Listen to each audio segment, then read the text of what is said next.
ही सुरक्षित हैं। यदि हमारा धर्म नष्ट हो गया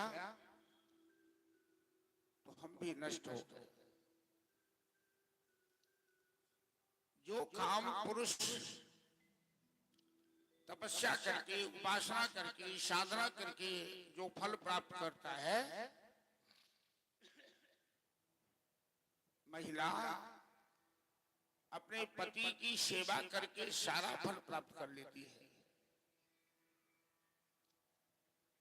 सती अनुसुईया अपने पातिव्रत धर्म के आधार पर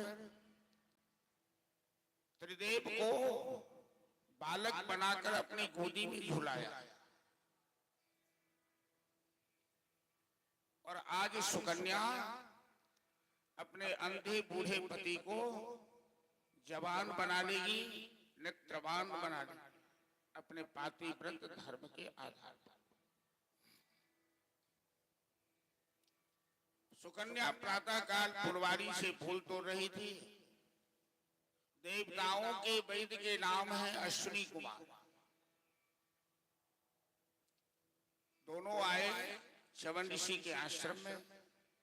देखा अप्सरा के समान ये सुंदरी कौन है? अश्विनी कुमारों ने पूछा, देवी तुम कौन हो? सुकन्या ने कहा कि मैं च्यवन ऋषि की धर्मपत्नी हूं। अश्विनी कुमार कहने लगे कि तेरे माता पिता के पास अकल नहीं थी क्या? ऐसे बुढ़े अंधे से तेरा ब्याह कर दिया है, तुम इस बुढ़े के साथ अपना जीवन कैसे बिताओगी? तेरी उम्र तो मात्र 17-18 साल की है। हम देवताओं के वैद्य हैं, अश्विनी कुमार हमारा नाम है, हम तुम्हें स्वर्ग ले चलने को तैयार हैं। तुम्हें स्वर्ग का सुख मिलेगा। ये बूढ़े पति अंधे पति का त्याग कर, क्योंकि जीवन की यात्रा बड़ी लंबी होती है, तुम इन बूढ़े पति को झेल नहीं पाएगी। सुकन्या कहती है कि खबरदार, यदि तुम अपने जवान पर ऐसे गंदे शब्द दोबारा लाए। मैं भारत की नारी हूं, और अग्नि की साक्षी रखकर एक बार जिसका हाथ पकड़ लिया, हम उसे परमेश्वर मानकर सेवा करते हैं। उसकी हमारे पति परमेश्वर के समान है। अंधे हैं, लंगड़े हैं, लूढ़े हैं, जो भी है। सुकन्या का दृढ़ विचार देखकर अश्विनी कुमारों को हंसी आ गई। अश्विनी कुमारों ने कहा, देवी मैं तो तुम्हारी परीक्षा ले रहा था कि तुम च्यवन ऋषि की सेवा कर पाओगी कि नहीं,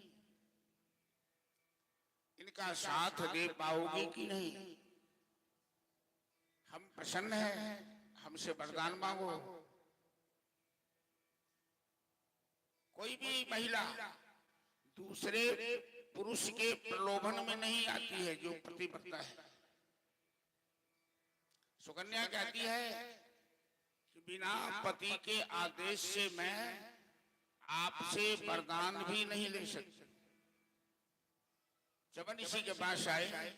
च्यवन ऋषि ने कहा, ठीक है, तुम वरदान ले सकती हो, जो इच्छा हो मांग लो। तो सुकन्या ने कहा कि हे देव, आप मेरे पति के नेत्र वापस कर दीजिए और मेरे पति का बुढ़ापा भी दूर कर दीजिए, इन्हें जवान बना दीजिए। आप तो देवता के वैद्य हैं। अश्विनी कुमारों ने कहा, ठीक है, तेरे पति के नेत्र भी मिल जाएंगे, बुढ़ापा भी दूर हो जाएगा, लेकिन तुम्हें एक परीक्षा देनी होगी। आश्रम में एक सरोवर था, हम तीनों सरोवर में गोते लगाएंगे, तीनों की शक्ल एक जैसी हो जाएगी। तुम्हें अपने पति को पहचानकर उनके गले में माला डालनी होगी। अश्विनी कुमार और चवन ऋषि सरोवर में गोते लगाए, एक जैसे सुंदर शक्ल वाले होके निकले। सुकन्या अपने पति को पहचान नहीं पाई। इनका पात्रव्रत आज दांव पे लगा हुआ है। तो सुकन्या भगवती से प्रार्थना करने लगी कि देवी प्रबलाति हरे प्रसीद प्रसीद मातर जगतो खिलस्य प्रसीद विश्वेश्वरी पाहि विश्वम त्वमेश्वरी देवी चराचरस्य या देवी सर्वभूतेषु चेतनेत्यवधीयते नमस्तस्यै नमस्तस्यै नमस्तस्यै नमो नमः। चलिए, महाकाली के सामने हम लोग बैठे हैं, जगदम्बा का दरबार है और सुकन्या भगवती से प्रार्थना कर रही है। एक भजन हम लोग भगवती का श्रवण करें, फिर कथा को आगे बढ़े। हेलो हेलो हेलो हेलो, आवाज बढ़ाइए। Hello hello, Shri Radhe Radhe, Shri Radhe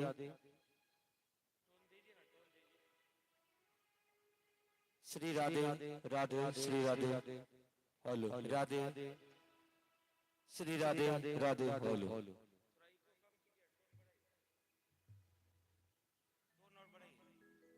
Shri Radhe Radhe hello. बोले दुर्गा महारानी की जय। मैं के सटालीन तो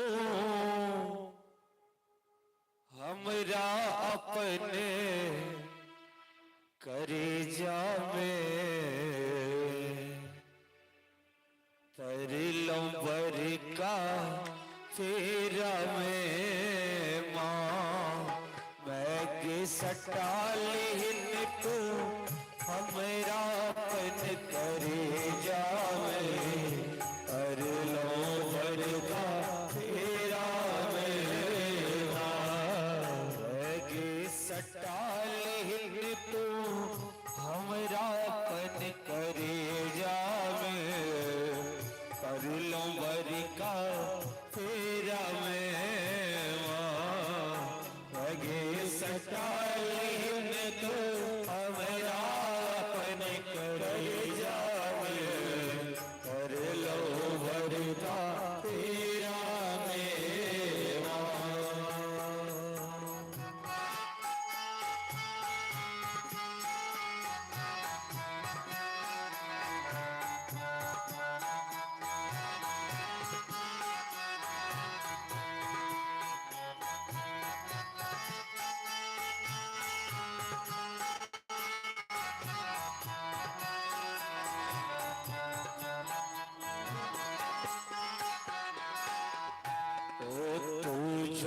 करबे हमर पुछैर केकरा लग हम करब ओहर तूने करबे हमर पुछैर केकरा लग हम करब ओहर तूने करबे हमर पुछैर केकरा लग हम करब ओहर तूने करबे हमर पुछैर केकरा हम करब गुहार केकरा लग हम करब ओहर केकरा लग हम करब ओहर। मैं के छोड़ दी है विपत के बेरिया अकेला में और लोवर का फेरा में सटालीन तू हमरा पर करे जावे परलों बर का फेरा में। सटा ले तो हमरा पर अरे कर लो वर का तेरा प्रेमा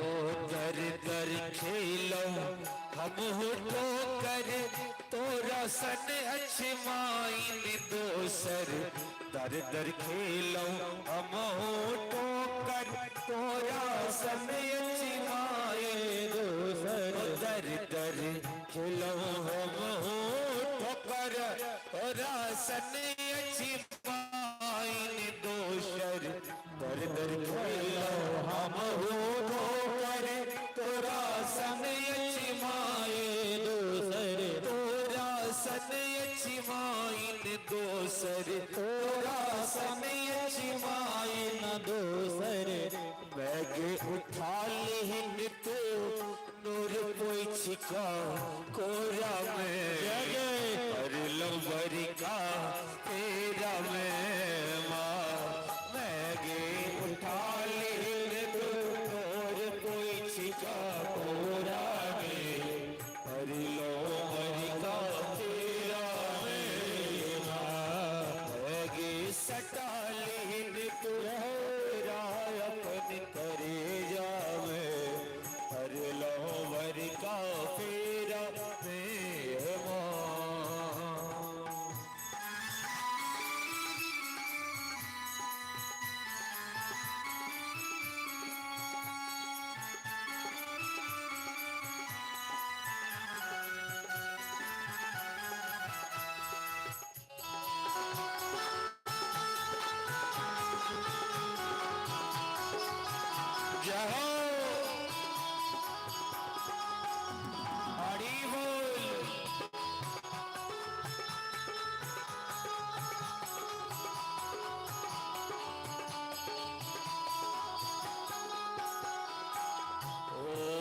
तोरे पर मियास मैया करे निराश हमरा तोरे पर मियास मैया करे निराश हमरा तोरे पर मियास मैया करे निराश हमरा तोरे पर मियास मैया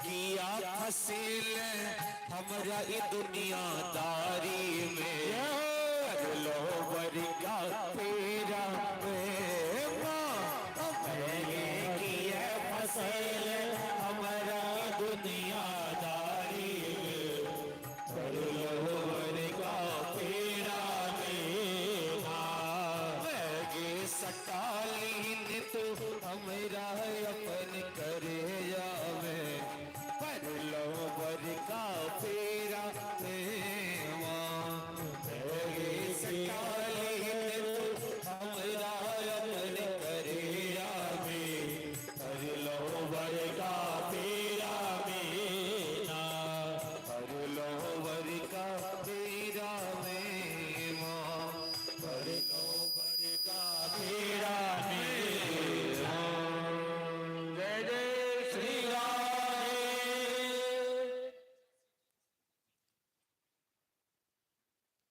जगदम्बा की प्रेरणा से सुकन्या अपने पति को पहचान पाई, अपने पति के गले में माला डाली और चबल ऋषि के नेत्र वापस आ गए, बुढ़ापा भी दूर हो गया। च्यवन ऋषि ने अश्विनी कुमारों से कहा कि आपकी सहायता से मेरा कायाकल्प हो गया। तो सनातन धर्म का तो नियम है कि कृते तो प्रति कर्तव्यम एष धर्म सनातन। किए हुए उपकार को मानना ही सनातन धर्म है, और किए हुए उपकार को न मानना ही कृतज्ञता कहलाती है। तो आपकी हम क्या सहायता करें? अश्विनी कुमारों ने कहा कि देवराज इंद्र ने हमें यज्ञ से बहिष्कृत कर दिया, यज्ञ से निष्कासित कर दिया है। तो आपके पास हम आए हैं कि आप हम यज्ञ में अधिकार दिला दीजिए। देवताओं का जीवन यज्ञ ही होता है। यदि यज्ञ में देवताओं को भाग नहीं मिले तो देवता बूढ़ा हो जाएगा, मर जाएगा। तो देवता की परिभाषा है कि अमरा निर्जरा देवा। जो बूढ़ा नहीं होता है, जो मरता नहीं है, वो देवता कहलाता है। मनुष्य देवता में यही अंतर है। मनुष्य बूढ़ा भी होता है, मरता भी है। देवता न बूढ़ा होता है न मरता है। यज्ञ के प्रभाव से सोचने की बात यह है कि स्वर्ग के वैद्य आज भारतवर्ष में एक ऋषि के पास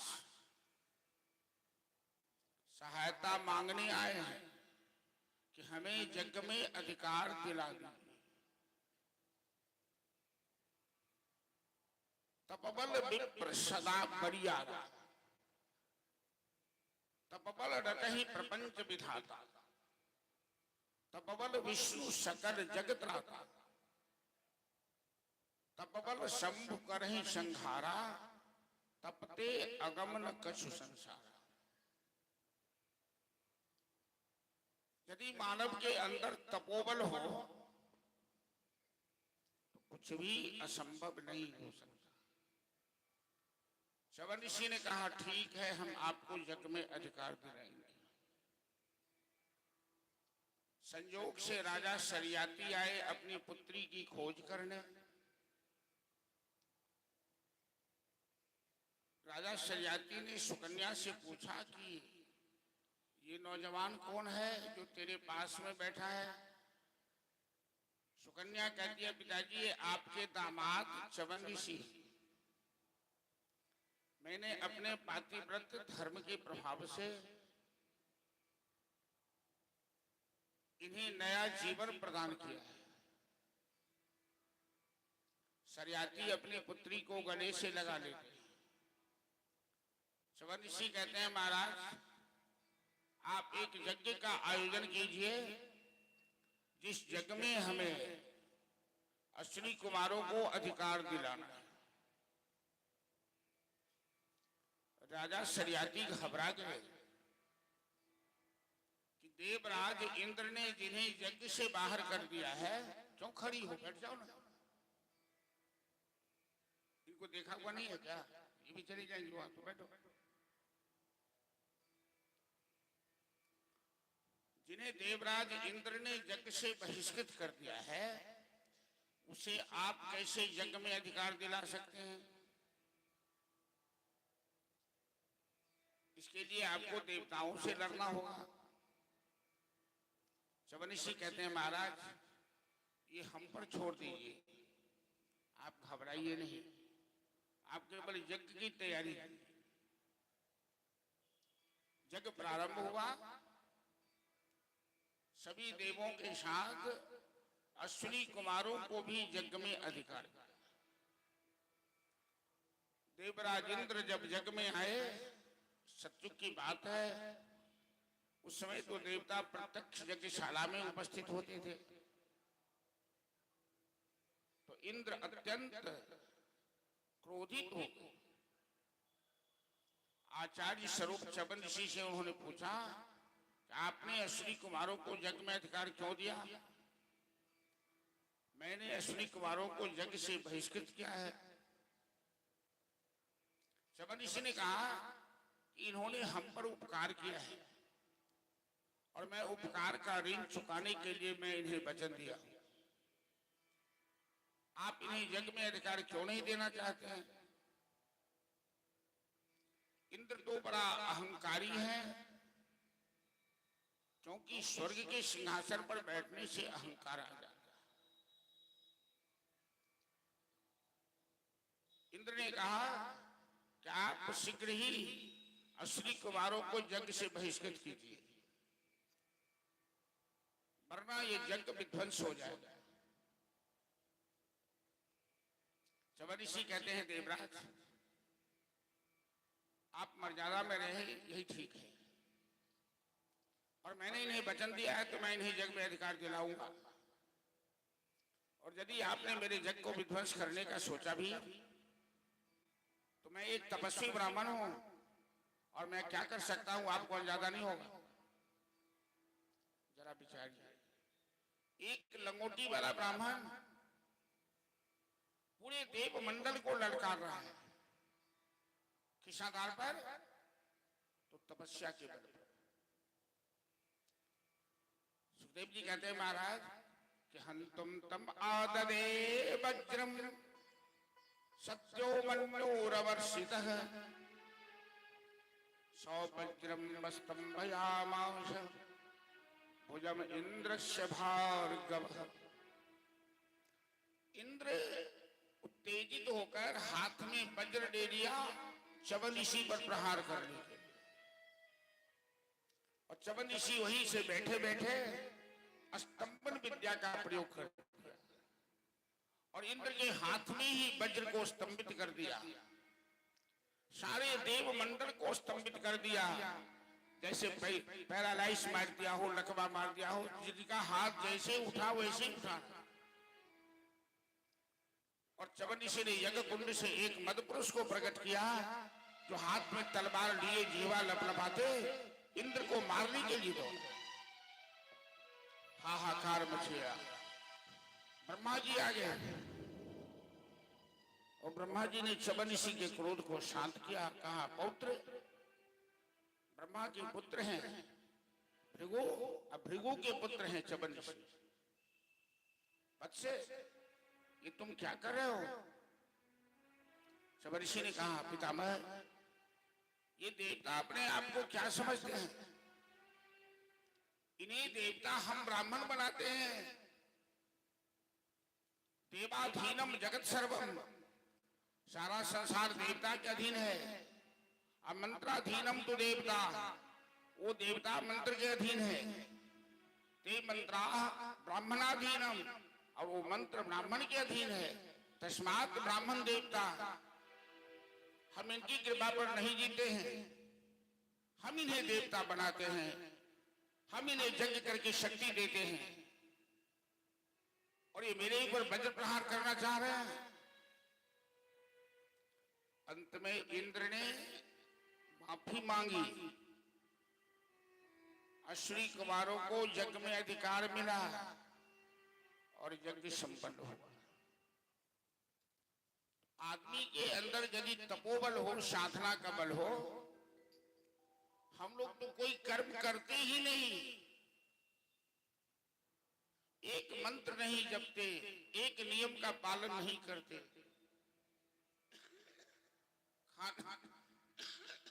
खाना पीना मौज उड़ाना यही जीवन समझते हैं।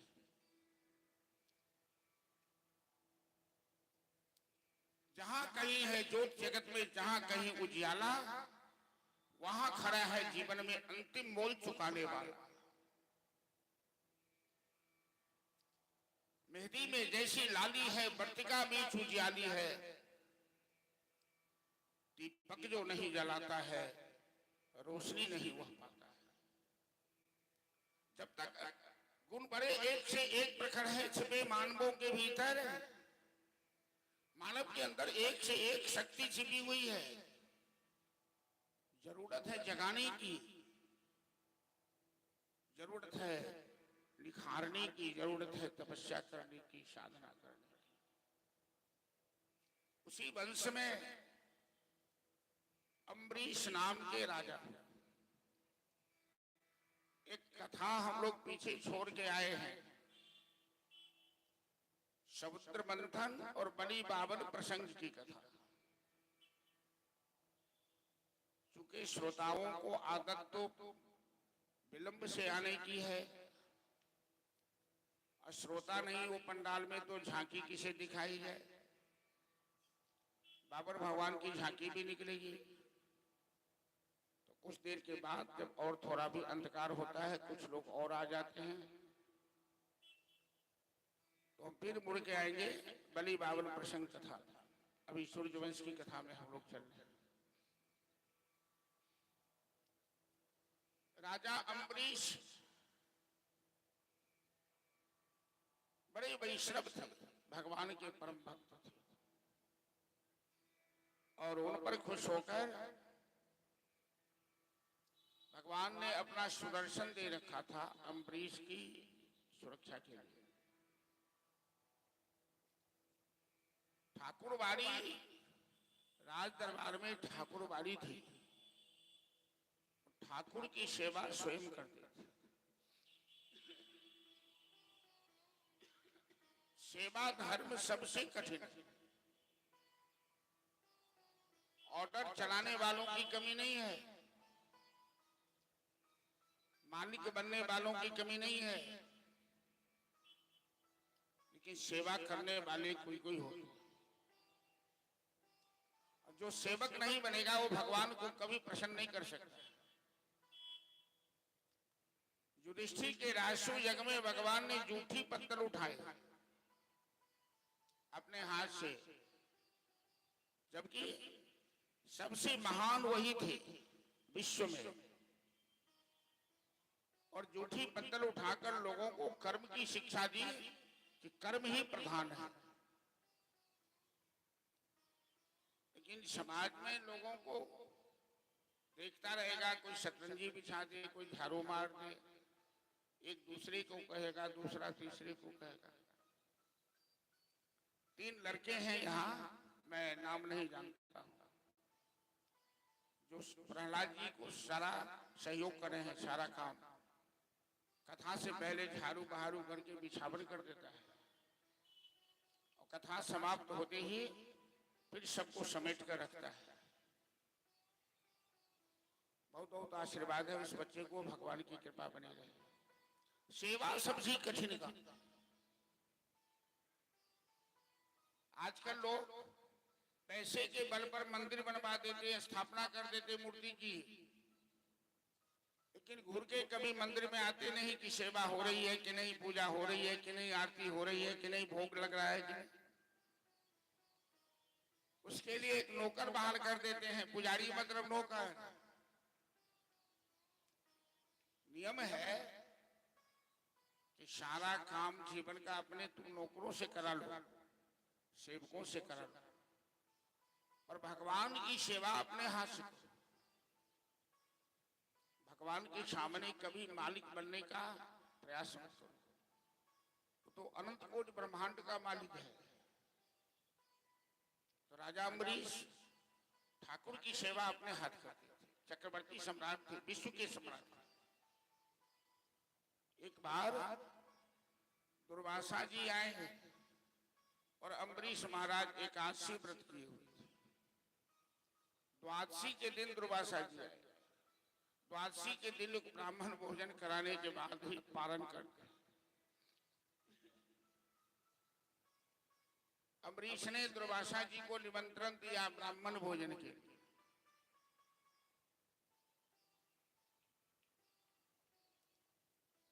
आपके मोहल्ला में बड़ी खासियत है, इसीलिए तो कथा चल रही है तीसरे बार। जजमान सब झगड़ते हैं आपस में, हम ब्राह्मण भोजन कराएंगे तो हम करेंगे, नंबर लगा रहे।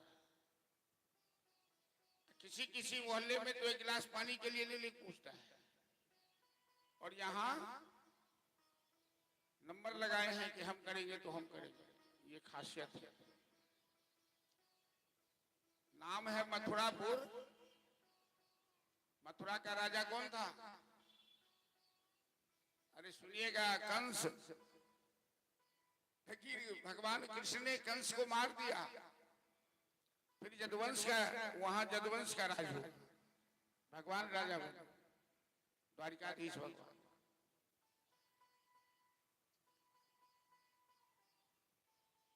दुर्वासा जी को निमंत्रण दिया, स्वीकार कर लिए, लेकिन गए यमुना स्नान करने और पूजा के लिए यमुना के तट पर बैठे तो आंख बंद हो गई, समाधि लग गई। और एकादशी का पारण द्वादशी में होना चाहिए। द्वादशी उपरांत यदि त्रयोदशी का प्रवेश हो तो त्रयोदशी प्रवेश करने से पहले ही पारण कर लेना चाहिए। कभी कभी तिथि का हेरा फेर होता है, उस दिन द्वादशी उपरांत त्रयोदशी का प्रवेश था, दुर्वासा जी आए नहीं। और नियम है कि जिस ब्राह्मण को आपने निमंत्रण दिया है तो बिना उन्हें भोजन कराए आप भोजन मत कीजिए।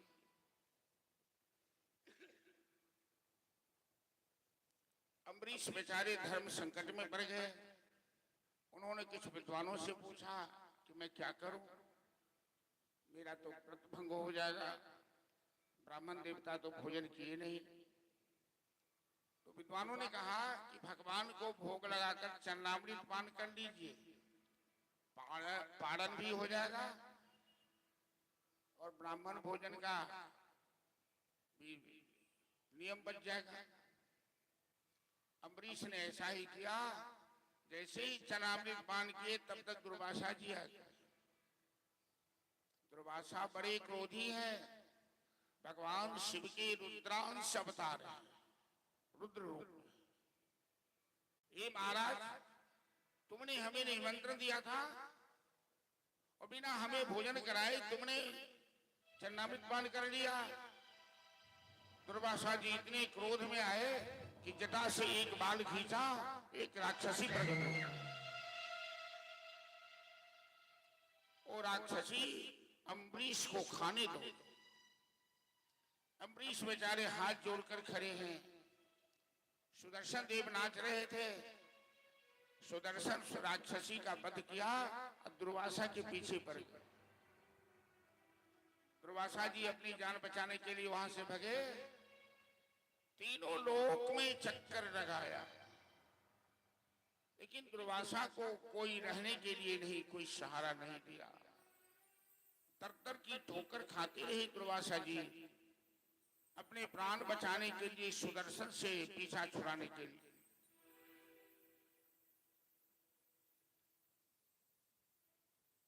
इधर बेचारे अम्बरीश चौखट पर बैठकर आंख से आंसू बहा रहे हैं और इधर दुर्वासा जी भगे उधर ही देख रहे हैं। ये रो रहे हैं, क्यों? कि मेरे कारण एक तपस्वी ब्राह्मण को कितना कष्ट हुआ। हे प्रभु, दुर्वासा जी की रक्षा कीजिएगा। मेरे कारण एक ब्राह्मण को कितना कष्ट उठाना पड़ रहा है।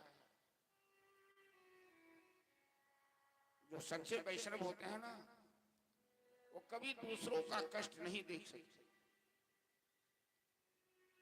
न दूसरों को कष्ट देते हैं, दूसरों के दुख से दुखी हो जाते हैं।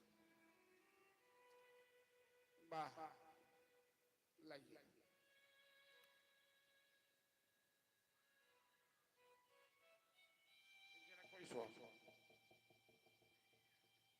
वैष्णव जन को तेने कहिए, पीर पराई जाने रे। वैष्णव जन तो तेने कहिए, पीर पराई जाने रे। वैष्णव जन तो तेरे कहिए, पीर पराए जाने रे। पर दुखे मुख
की भाषा में भक्त नरसिंह मेहता जी का भजन है। सकल भुवन मां सहुना व्याप्या निंदा न करे के नीरे राम नाम री ताली बाजे राम नाम री ताली बाजे धन धन जननी तेरी रे वैष्णव जन तो तेने कही पीर पराई जाने रे वैष्णव जन तो अम्बरीश, अम्बरीश की कोई गलती नहीं है, कोई अपराध नहीं है, लेकिन एक तपस्वी ब्राह्मण को कष्ट हो रहा है। पर दुख द्रवही संत सुपनीता निज परिताप द्रवही नवनीता। दुर्वासा जी भगवान के पास पहुंचे वैकुंठ में, त्राहि माम रक्षा कीजिए प्रभु रक्षा कीजिए। तो भगवान क्या कहते हैं कि अहम भक्त पराधीन ही स्वतंत्र साधु ग्रस्त हृदय भक्त भक्त जन प्रिय है।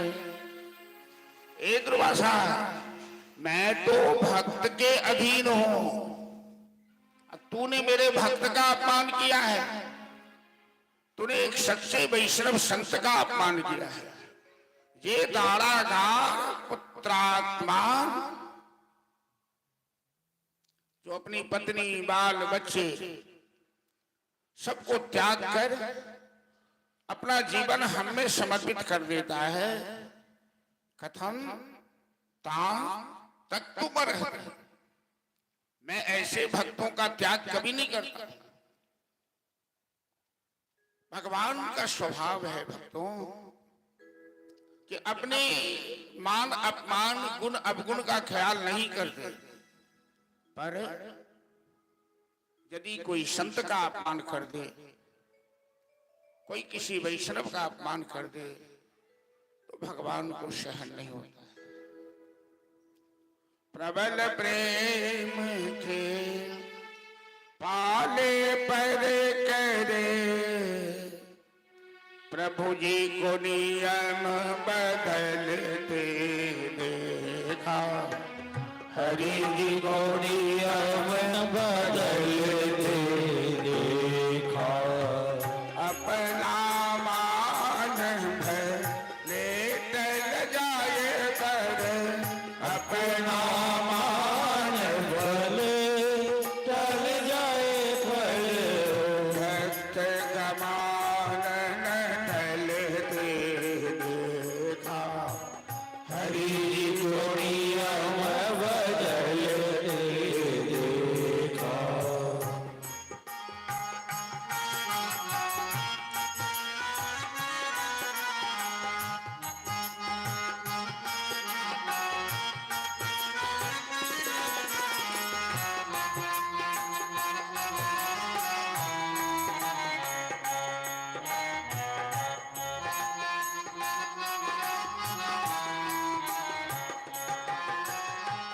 जिनकी थे भल कृपा सृष्टि से सकल सृष्टि को पहले से देखा। जिनके केवल कृपा दृष्टि से सकल विश्व को पलटे देखा। उनको गोकुल के गोरस पर उनको गोकुल के गोरस पर सौ बार मचल देखा। हरि जी को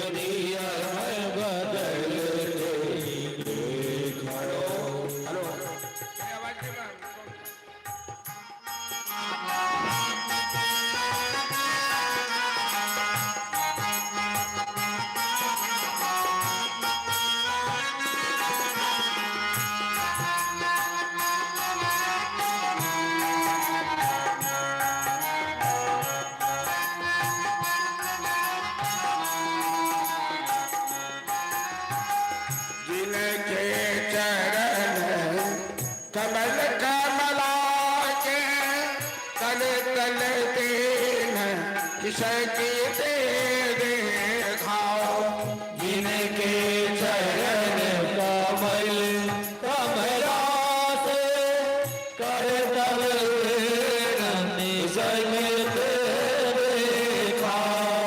उनको ब्रज करील कुंजन में, उनको ब्रज कलील कुंजन में कंटक बंध बर देखा।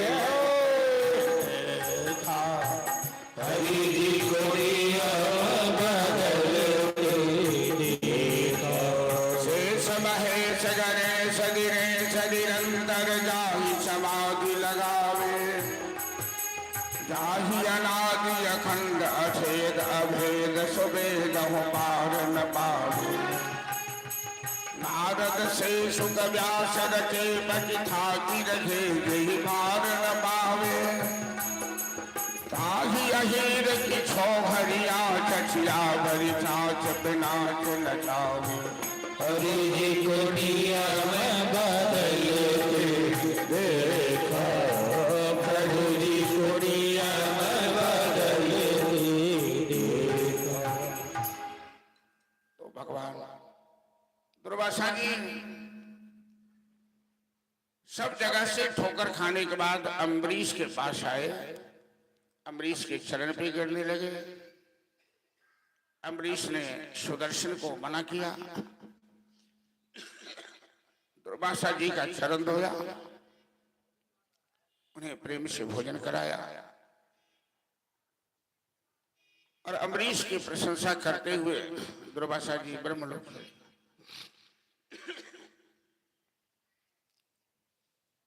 कभी भी किसी संत और वैष्णव का अपमान मत करो।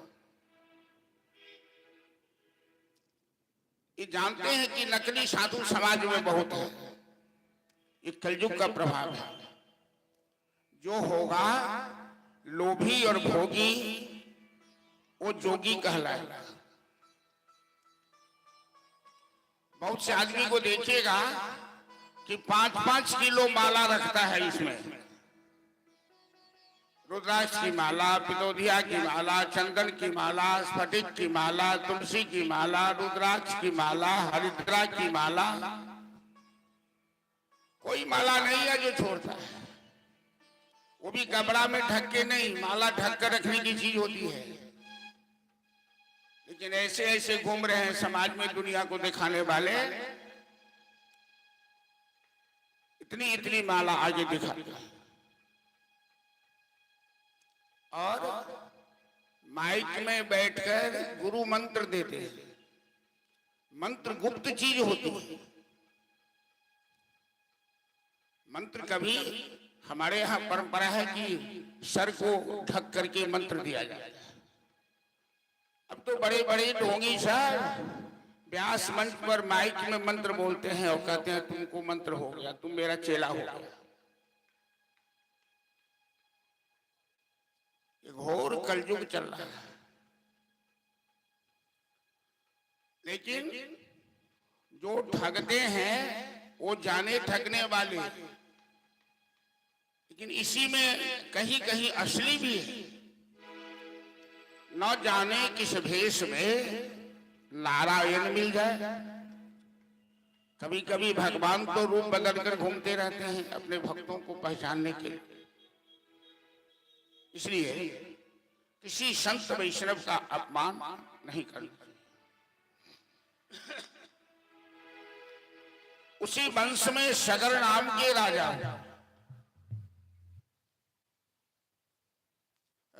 सगर ने 99 अश्वमेध यज्ञ किया। 100 अश्वमेध यज्ञ करने वाला व्यक्ति स्वर्ग का राजा बनता है, इंद्र बनता है। इंद्र का एक नाम है शतक्रतु। क्रतु मतलब यज्ञ। तो सगर ने 100वां अश्वमेध यज्ञ प्रारंभ किया और सगर के 60,000 पुत्र हैं। 60,000 पुत्र को किसी महिला ने जन्म नहीं दिया है। वो यज्ञशाला के माध्यम से जन्म है, उसका दूसरा इतिहास है। देवी भागवत में कथा है। 60,000 पुत्र उस घोड़ा के पीछे पीछे जा रहा है। अश्वमेध यज्ञ में घोड़ा दिग्विजय करता है और विश्व में जो राजा उस घोड़ा को पकड़ ले तो लड़ाई होती है। यज्ञ करने वाले को लड़ना पड़ता है, उसे जीतना पड़ता है। यदि हार गए तो यज्ञ पूरा नहीं हो सकता। तो 60,000 सगर संतान उस अश्व के पीछे पीछे जा रहे थे। इंद्र ने सोचा यदि यज्ञ पूरा हो गया सगर का तो ये स्वर्ग चले जाएंगे सिंहासन पर और हमें सिंहासन छोड़ना होगा। इंद्र ने यज्ञ में बाधा डालने के ख्याल से उस यज्ञ पशु घोड़ा को चुराकर कपिल मुनि के आश्रम में छिपा दिया और ब्राह्मण का वेश बनाकर सगर संतानों को झूठी गवाही दिया कि तेरा घोड़ा तो कपिल मुनि चुरा कर रखे हैं आश्रम में बांधकर। नौजवान की बुद्धि वो सोचने भी नहीं लगे कि कपिल मुनि तपस्वी ब्राह्मण ये चोरी क्यों करेंगे, घोड़ा क्यों चुराएंगे। ये सगर संतान कपिल मुनि को घोर अपमानित किया, ईंटे पत्थर मारा, घायल किया। जब बर्दाश्त नहीं हुआ तो कपिल मुनि के मुंह से अग्नि की ज्वाला निकली और सगर संतान भस्म हो गए, जलकर राख हो गए। हाहाकार मच गया, पृथ्वी पर बड़ा अकाल पड़ गया। लोग अन्न जल के लिए तरसने लगे। सगर के एक दूसरे पुत्र का नाम था असमंजस। वो पता लगाते गंगा सागर आए कपिल मुनि के आश्रम में। उन्होंने कपिल मुनि से प्रार्थना की। कपिल मुनि ने कहा इस घटना के पीछे परमात्मा की प्रेरणा है, परमात्मा की प्रेरणा से ही घटना घटी है। तुम ये घोड़ा ले जाकर अपने पिता का यज्ञ संपन्न करो और गंगा को स्वर्ग से धरती पर लाने के लिए तपस्या करो, क्योंकि गंगा जल के स्पर्श से ही तेरे भाइयों की आत्मा को शांति मिलेगी। असमंजस महाराज पिता का यज्ञ संपन्न किए, तपस्या के लिए हिमालय पर गए। उनके जीवन का अंत हुआ, गंगा माता प्रसन्न नहीं हुई। उनके पुत्र अंशुमान भी तपस्या के लिए गए, उनके जीवन का भी अंत हो गया। उनके पुत्र दिलीप तपस्या के लिए गए और दिलीप के जीवन का भी अंत हो गया। इतने दिनों से धरती पर अनावृष्टि हो गई, अकाल पड़ा है। दिलीप के पुत्र भगीरथ हुए। 3 पुस्त ने गंगा को स्वर्ग से धरती पर लाने के लिए अपना बलिदान दिया है, अपनी कुर्बानी दी है। महाराज भगीरथ जब तपस्या करने के लिए गए तो सबसे पहले उन्होंने भगवान श्री कृष्ण को प्रसन्न किया कि देह सदा परिभवग्नमभिष्टदोहम् तीर्थास्पदं शिवविरञ्चिनुतं शरण्यम् भक्त्यातिहं प्रणतबालभवाब्धिपोतं वन्दे महापुरुषते चरणारविन्दम्।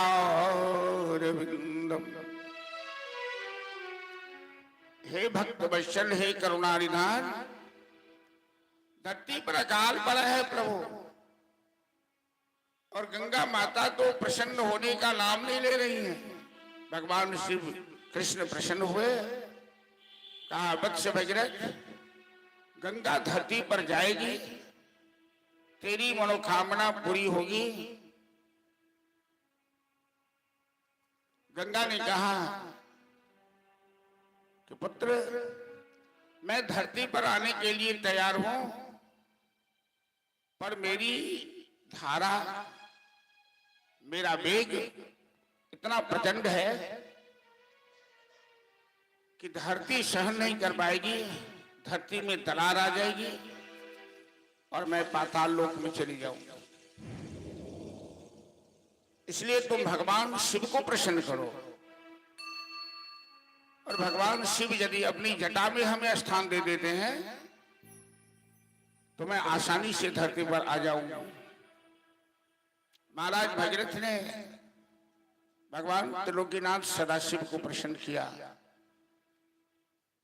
कि गंगा तरंग रवणीय जटा कलापम गौरी निरंतर विभूषित भागम नारायण प्रिय मलंग मदाप्रहारम वाराणसीपुरपति भज विश्वनाथ तेजोमयम सगुण निर्गुण मद्भुतीयम् मानंद कंदम पराजितम प्रमेयम् नागात्मकं सकल निष्कलमात्मरूपम् वाराणसीपुरपतिं भज विश्वनाथ। आशुतोष और हरदानी भगवान सदाशिव प्रसन्न हुए। कहा, पुत्र भगीरथ, मैं गंगा को मस्तक पर धारण करने के लिए तैयार हूं, क्योंकि गंगा तो मेरे प्रभु के चरण से निकली है। तुम बोलो गंगा को आने के लिए। भगीरथ ने दोनों हाथ उठाकर गंगा माता से प्रार्थना की कि ब्रह्मांडम खंडयंतीम हरशिरसि जटावल्लीमुल्लासयंतीम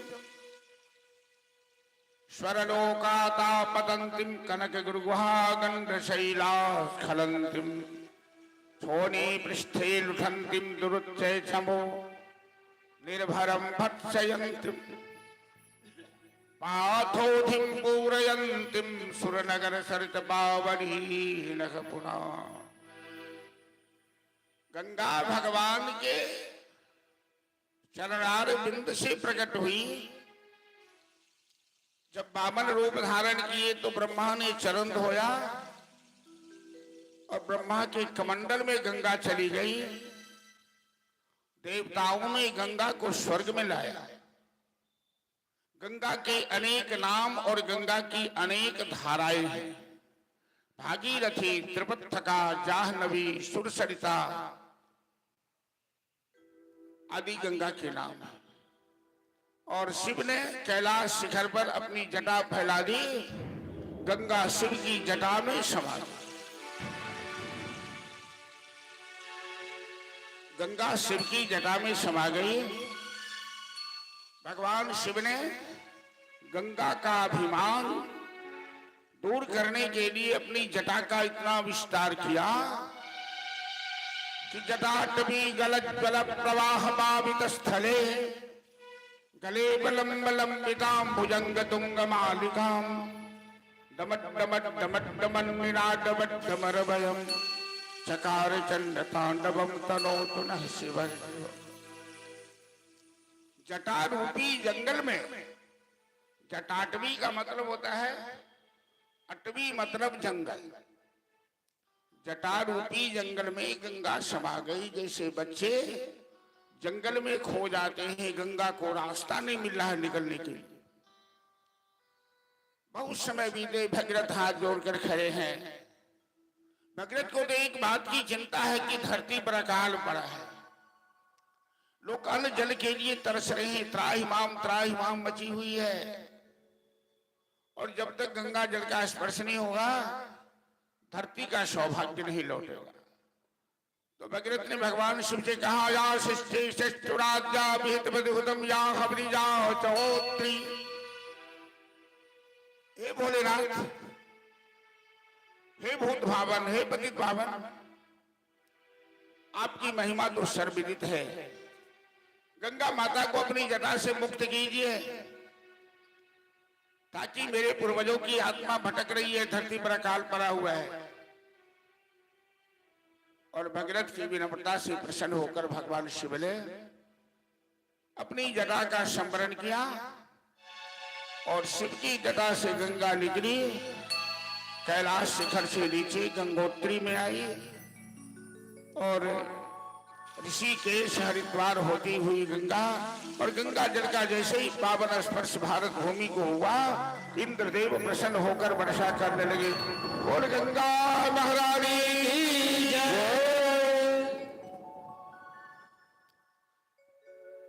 भारतवर्ष को दो भागों में बांटती हुई गंगा हिमालय से निकलकर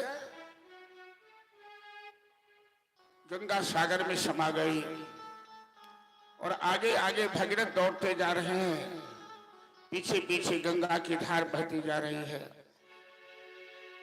और गंगा जल के पावन स्पर्श से 60,000 सगर पुत्रों की आत्मा का उद्धार हुआ, उन्हें शांति मिली।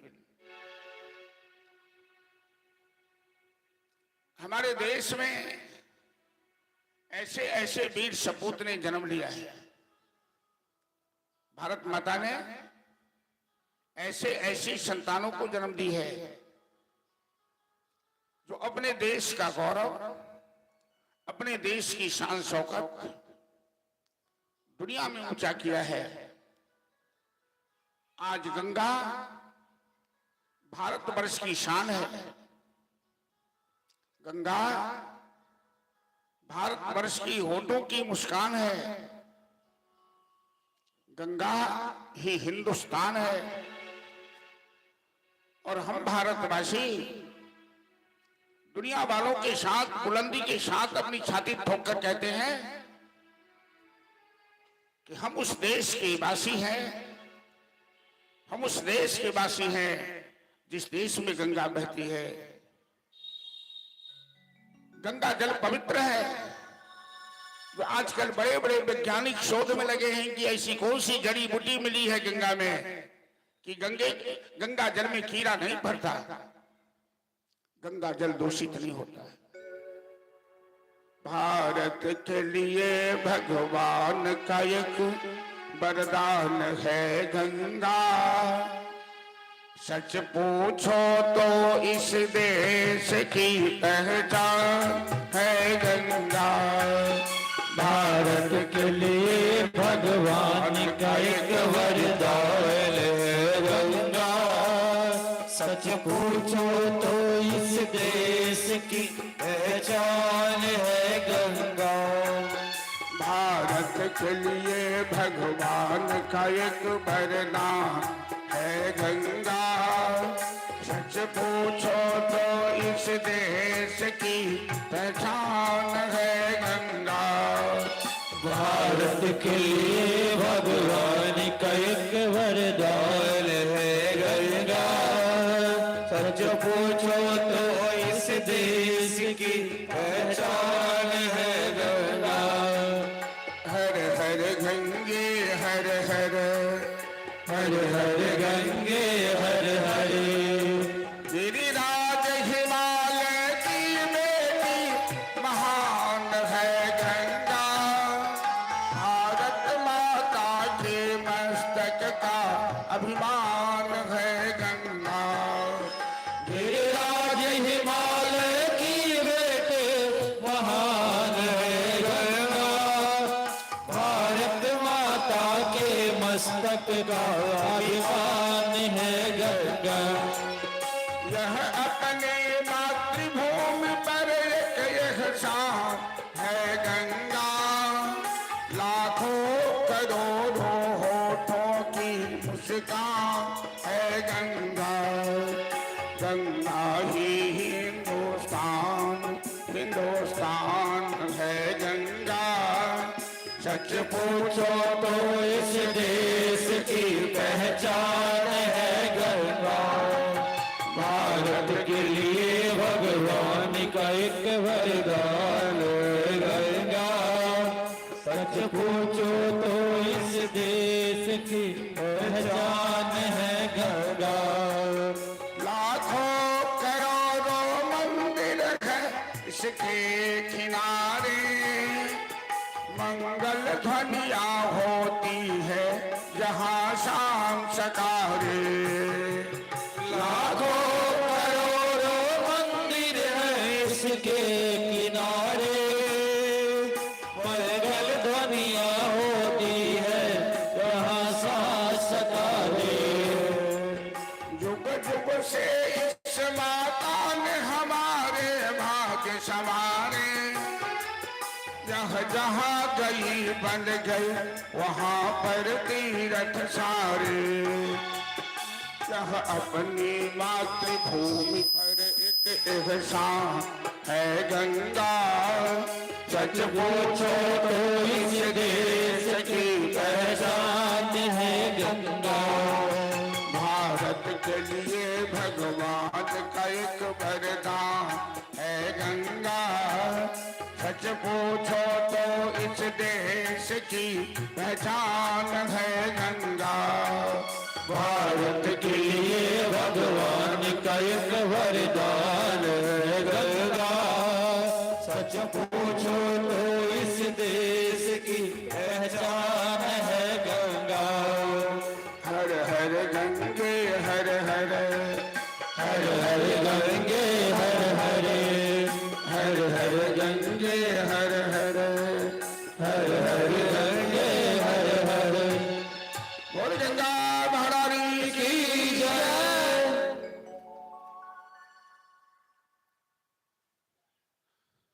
आज हमारा वही भारतवर्ष है जो भगीरथ की भूमि है, जो रामकृष्ण की भूमि है, ये चंद्रगुप्त की भूमि है, ये सम्राट अशोक की भूमि है।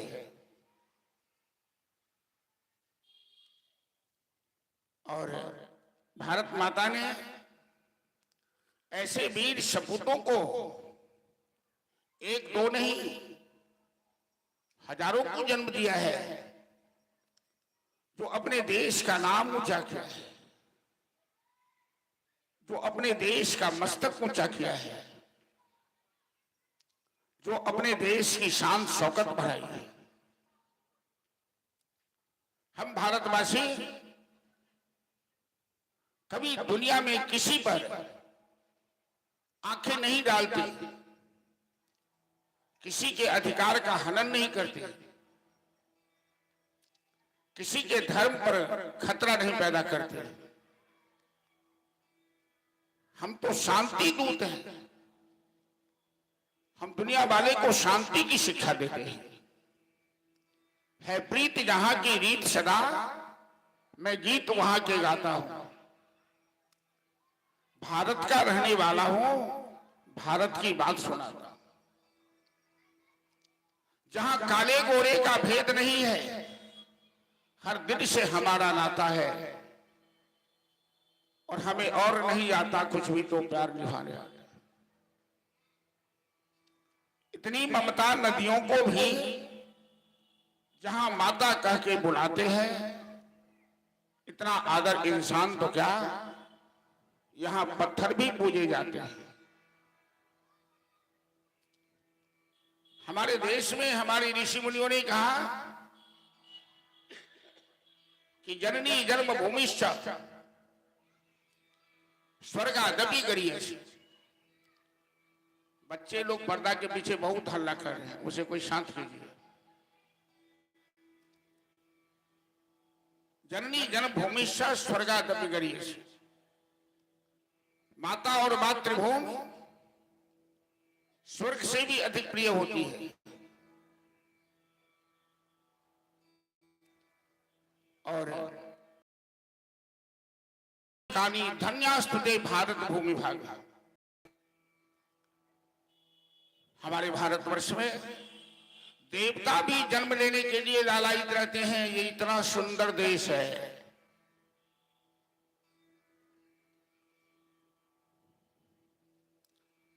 चंदन है इस देश की धरती, तपोभूमि हर गांव है।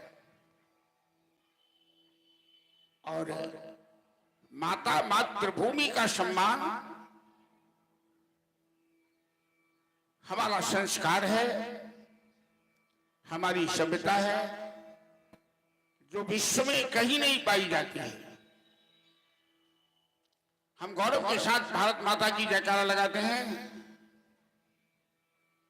लेकिन आपने कहीं दुनिया में नहीं सुना होगा पाकिस्तान माता की जय, अमेरिका माता की जय, लंदन माता की जय।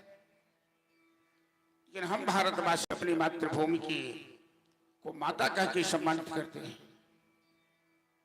इस देश के राजे महाराजे अपनी मिट्टी के लिए, अपनी प्रजा के लिए अपने प्राण तक की बाजी दे देते हैं,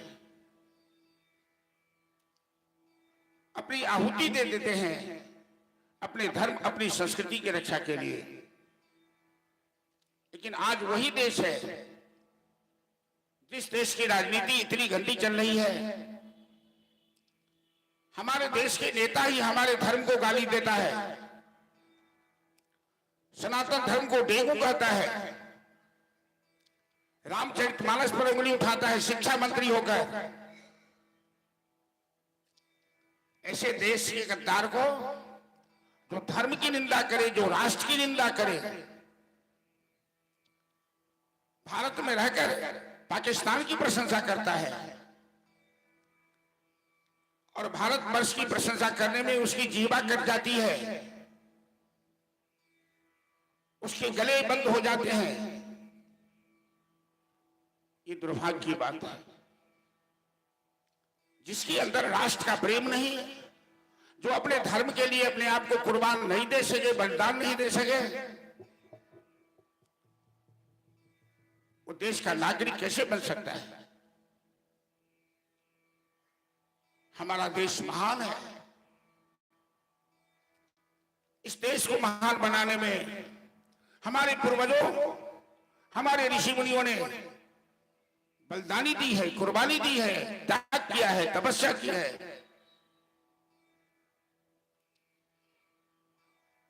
विदेशियों ने हमारे देश को कितने बार लूटा, कोई ठिकाना नहीं। सोने लूटे, चांदी लूटे, वेद को जलाए, मंदिर को तोड़े, लाइब्रेरी में आग लगाए, और आज भी हिंदुस्तान महान है। आज भी हिंदुस्तान दुनिया के सामने सर उठा के चल रहा है।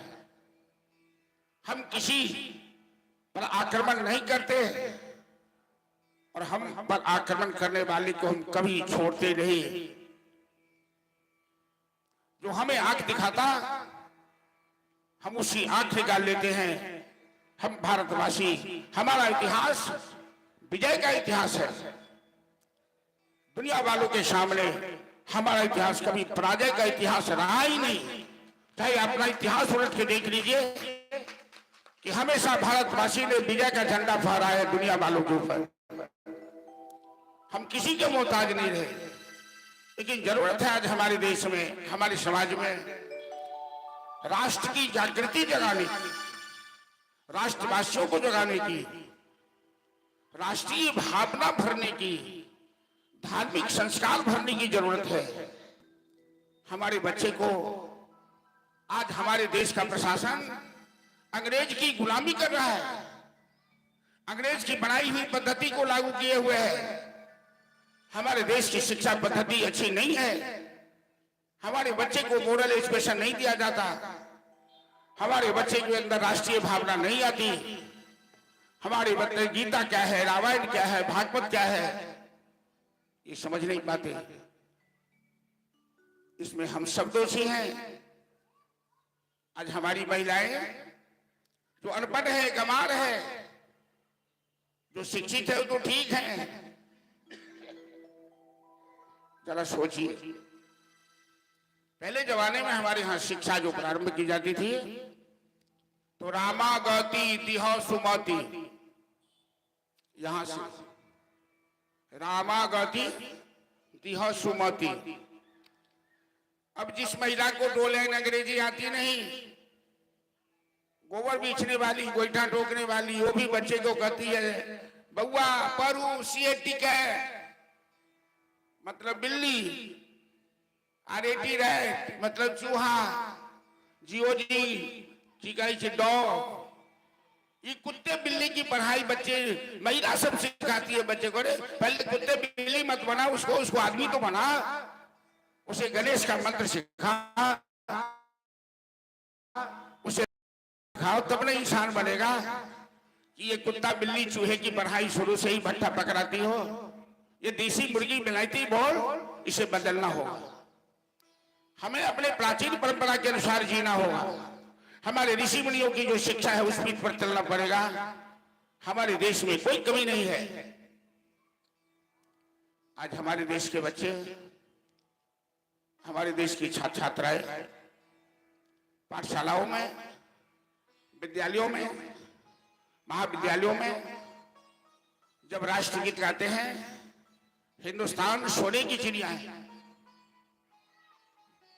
यद्यपि हिंदुस्तान को विदेशियों ने लूटा, मुसलमानों ने लूटा, उन्होंने लूटा, कनिष्कों ने लूटा, आज भी हिंदुस्तान सोने की चिड़िया है। और हमारे बच्चे गाते हैं कि जहां डाल डाल पर सोने की चिड़िया है बसेरा, वो भारत देश है मेरा। चलिए इस राष्ट्रगीत को सर हम फिर कथा को आगे बढ़ाते हैं। और हमारा निवेदन है आप माँ बहनों से, श्रद्धालुओं से, बच्चों से, बुजुर्गों से कि अपने बच्चों की शिक्षा पर ध्यान दीजिए, अपनी संस्कृति पर, अपने धर्म पर, अपनी मातृभूमि पर, अपने भारतवर्ष पर गौरव कीजिए। हम भारतवासी हैं, गौरव के साथ कहिए कि भारत माता की जय। चलिए। गुरुर्ब्रह्मा गुरुर्विष्णु गुरुर्देवो महेश्वरा गुरुर्साक्षात् परम ब्रह्म तस्मै श्री गुरुवे नमः। बोले भारत माता की जय। जहाँ डाल डाल पर सोने की चिड़िया करती है बसेरा, वो भारत देश है मेरा, वो भारत देश है मेरा। जहाँ डाल डाल पर सोने सभी करती भारत देश के नाम से, वो भारत देश है मेरा, भारत देश है मेरा। जहाँ सत्य अहिंसा और धर्म का पग पग लगता डेरा, वो भारत देश है मेरा, वो भारत देश है मेरा। जहाँ सत्य अहिंसा और धर्म का पग पग लगता मेरा, वो भारत देश है मेरा, वो भारत देश है मेरा। जय भारी जय भारती।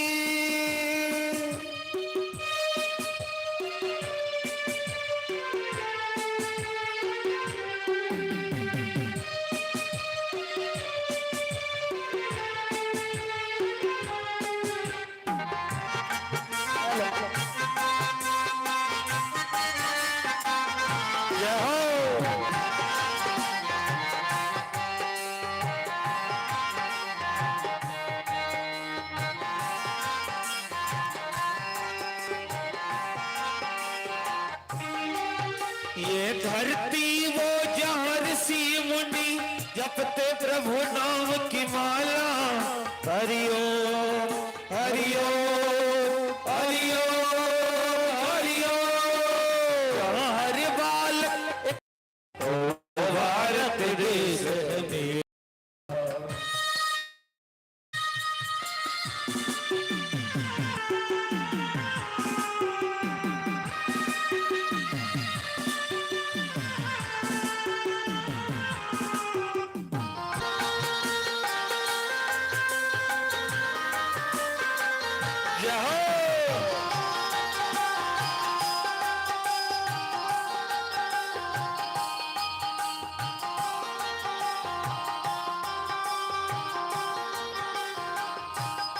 जहाँ गंगा यमुना कृष्ण और कावेरी बहती जाए, जहाँ गंगा यमुना कृष्ण और कावेरी बहते जाए, जहाँ उत्तर दक्षिण पूरब पश्चिम अमृत पिलवाए, जहाँ पूरब पश्चिम उत्तर दक्षिण अमृत पिलवाए, ये अमृत पिलवाए, जहाँ राग रंग और हंसी खुशी का चारों ओर बसेरा, वो भारत देश है मेरा, वो भारत देश है मेरा।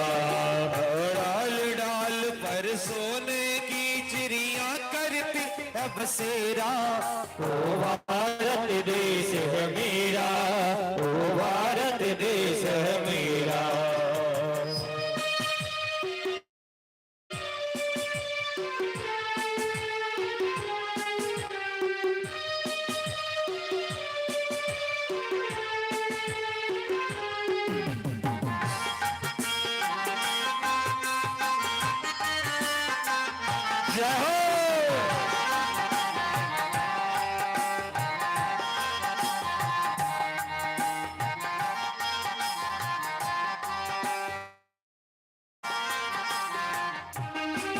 जहाँ आसमान से बातें करते मंदिर और शिवालय, जहाँ आसमान से बातें करते मंदिर और शिवालय, किसी नगर में किसी द्वार पर कोई न ताला डाले, किसी नगर में किसी द्वार पर कोई न ताला डाले, कोई न ताला डाले, और प्रेम की बंसी जहाँ बजाता आए शाम सवेरा, वो भारत देश है मेरा, वो भारत देश है मेरा।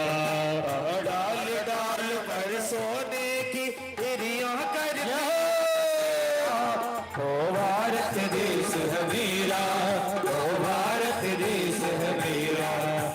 सत्य अहिंसा और धर्म का अगमग लगता डेरा, वो भारत देश है मेरा, वो भारत देश है मेरा, वो भारत देश है मेरा, वो भारत देश है मेरा। भारत माता की जय। हम उसी भारतवर्ष के रहने वाले हैं जहां समय पर ऋतु बदलती है, समय पर त्योहार आते हैं, समय पर नए नए फल लगते हैं, समय पर सब कुछ आबो हवा बदल जाता है। भगीरथ के पुत्र खटवांग,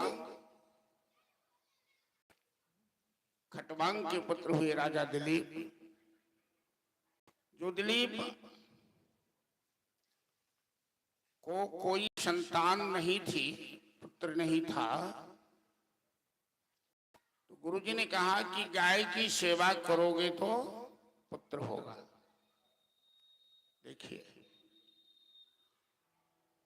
हमारे ऋषि मुनि ने गाय को पशु नहीं कहा, ऋषि मुनियों ने गाय को माता कहा। गावो विश्वस्य मातरः, गाय विश्व की माता है। जहां गाय की सेवा होती वहां वंश की वृद्धि होती है। गाय के रोम रोम में देवताओं का वास है।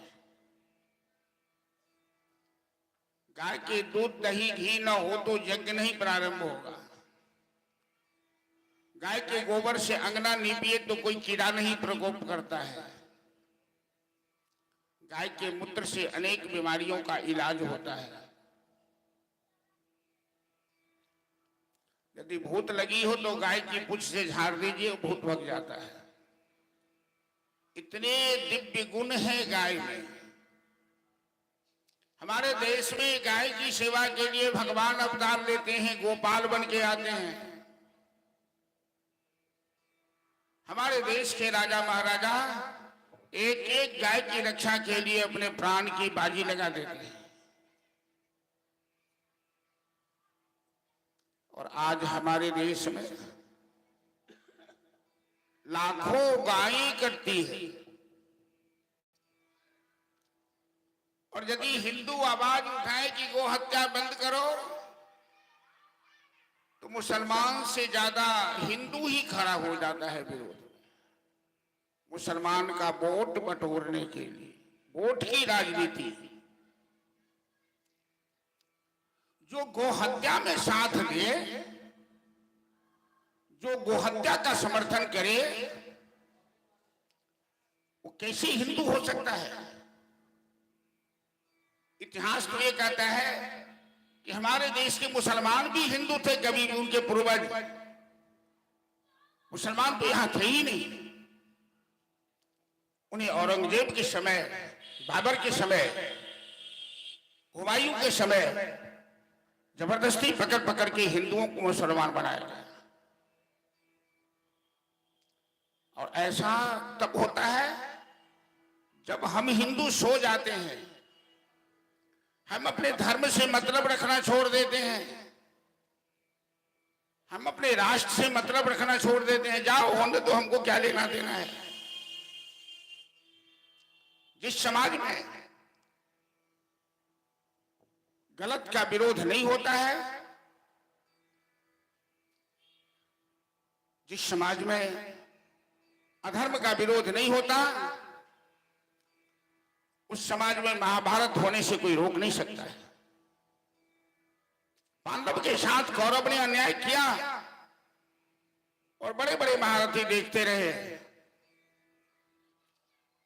तो कहने का मतलब, अपने धर्म के लिए, अपने राष्ट्र के लिए हमें जगना होगा, खड़ा होना होगा। धर्म है तो हमें, धर्म है तो राष्ट्र है। धर्म ही सबका आधार है। धर्म शब्द का अर्थ ही होता है कि सबको धारण करे, राष्ट्र को धारण करे, व्यक्ति को धारण करे, उसे ही धर्म कहते हैं। राजा दिलीप 21 दिन तक गाय की सेवा किए, गुरुकुल में रहकर अपनी पत्नी सुदक्षिणा के साथ। महारानी गाय के बथान में गोबर उठाती है, झाड़ू मारती है, और दिलीप गाय के पीछे पीछे घास खिलाते हैं, चरवाही करते हैं। यह है गौ माता का महत्व। उसी गौ माता के आशीर्वाद से दिलीप को रघु जैसा पुत्र हुआ। जो रघु इतने प्रतापशाली हुए कि सूर्य वंश का नाम बदलकर रघुवंश नाम रखा। उसी रघु के पुत्र औज हुए, और औज के पुत्र दशरथ। दशरथ के 4 पुत्र होंगे, राम, लक्ष्मण, भरत और शत्रुघ्न। भागवत में पहले राम की कथा आती है, फिर कृष्ण अवतार की कथा आती है, और कल हम लोग राम अवतार की कथा में प्रवेश करेंगे और राम विवाह की सुंदर झांकी का भी दर्शन करेंगे, और राम विवाह का थोड़ा प्रसंग भी हम लोग श्रवण करेंगे। परसों जो शेष राम कथा बचेगी उसे पूरी करके फिर कृष्ण कथा में चलेंगे, और बाल कृष्ण की झांकी निकलेगी और बधैया का कार्यक्रम होगा। नंद के आनंद भय जय कन्हैया लाल की परसों की कथा में हम लोग आनंद का अनुभव करेंगे। अब तो हम लोग पीछे मुड़कर चलते हैं, जो कथा पीछे छोड़कर आए हैं।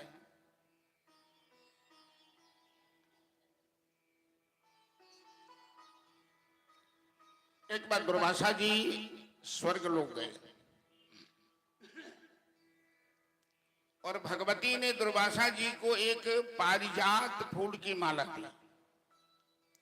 पारिजात का पेड़ है स्वर्ग में, जिसका फूल कभी मुरझाता नहीं है।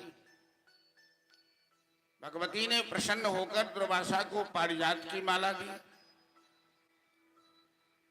दुर्वासा जी ने वो माला देवराज इंद्र को सौंप दिया। इंद्र के बगल में एक अप्सरा बैठी हुई थी।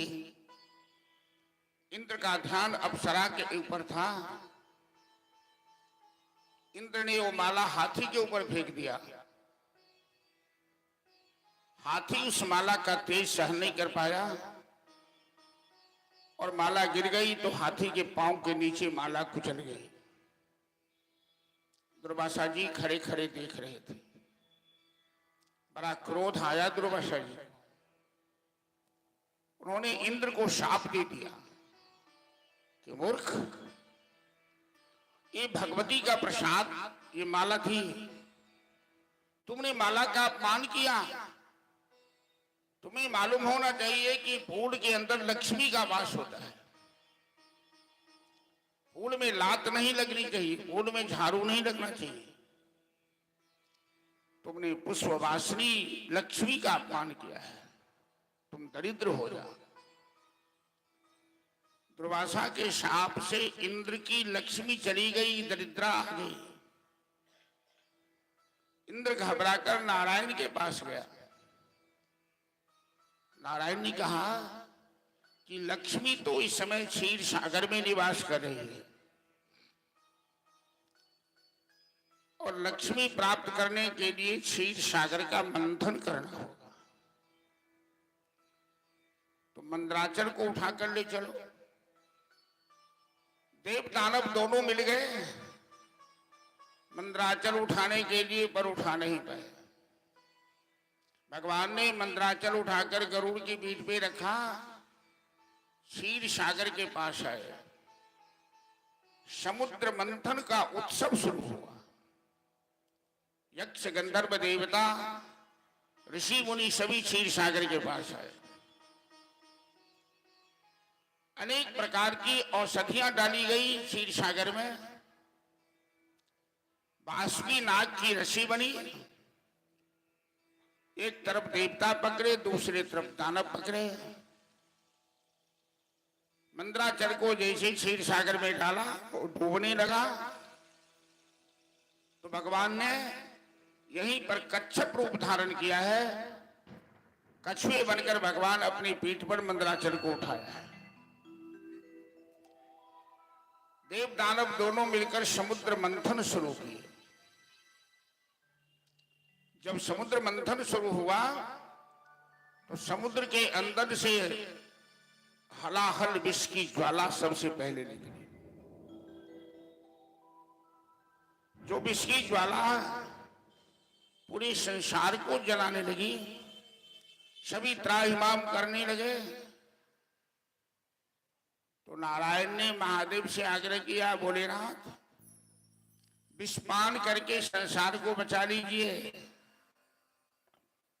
क्योंकि आपके सर पे गंगा है और जिनके सर पर ज्ञान गंगा हो विषपान करके वही बचा सकता है। भोलेनाथ ने जय श्री राम कह के विषपान किया और विष को अंदर नहीं जाने दिया, कंठ में ही रोक दिया। राम नाम जहां बैठा हुआ है, जिस कंठ में राम नाम बसता है।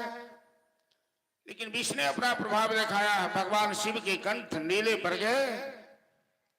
उनका एक और नाम बढ़ा, बोल नीलकंठ महादेव की जय। तो 2 बार आप लोग श्यावर रामचंद्र की जय करेंगे। हम लोग राम नाम रूपी अमृत का पान करेंगे और राम नाम रूपी अमृत यदि कंठ में हो तो विष भी कुछ नहीं करता है। कि मोदक राम नाम लीजय, सियावर रामचंद्र की जय। मोदक राम नाम लीजय, सियावर रामचंद्र की जय। मोदक राम नाम लीजय, सियावर रामचंद्र की जय। मोदक राम नाम लीजय,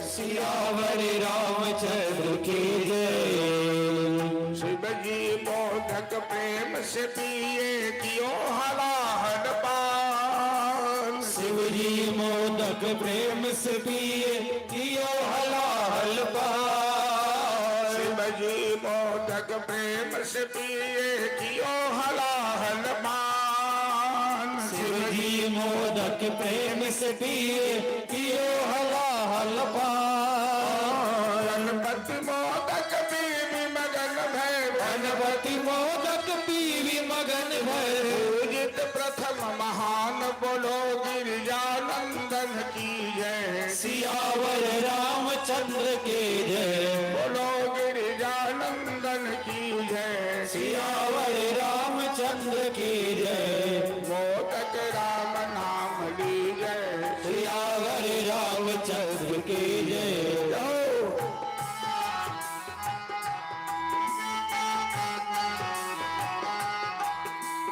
हनुमत मोदक प्रेम से पिए लंका दियो जलाय। हनुमत मोदक प्रेम से पिए लंका दियो जलाय। सिया संदेश सुनाए राम को। सिया संदेश सुनाए राम को।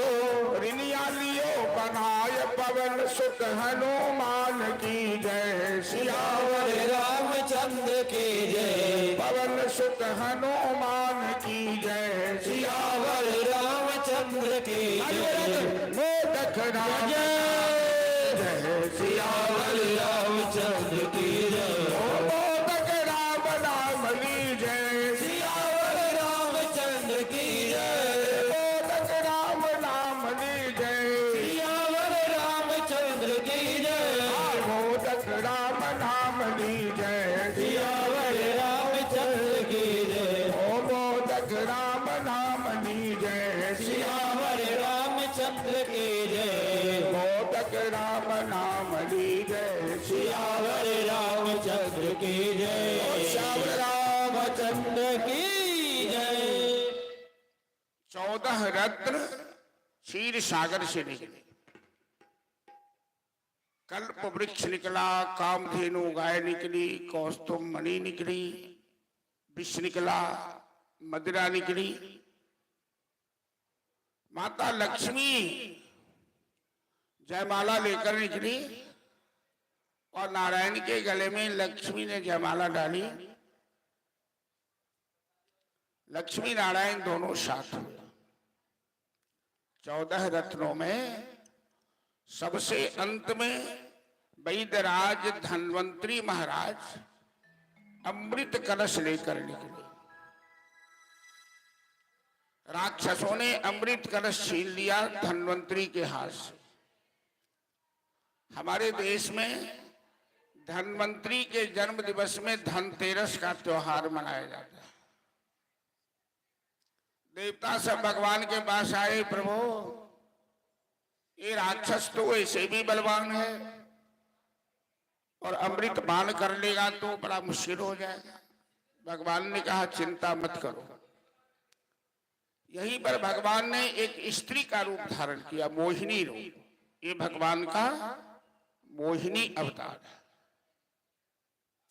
राक्षसों ने कलश तो छीना अमृत का, पर पान नहीं कर पाया, अमृत पी नहीं सका।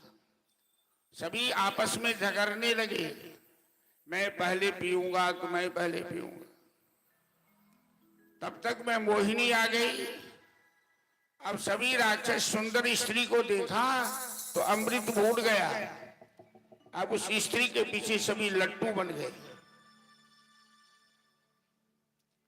राक्षसों ने कहा, ऐ सुंदरी तू कौन है, कहां जाएगी? तो मोहिनी कहती है, अरे मेरा कोई ठिकाना नहीं, कोई अता पता नहीं। जो हमें प्रेम से बुला ले मैं उसी के पास रहती हूं। ये अमृत का बंटवारा कर दो, हमारे आपस में झगड़ा चल रहा है।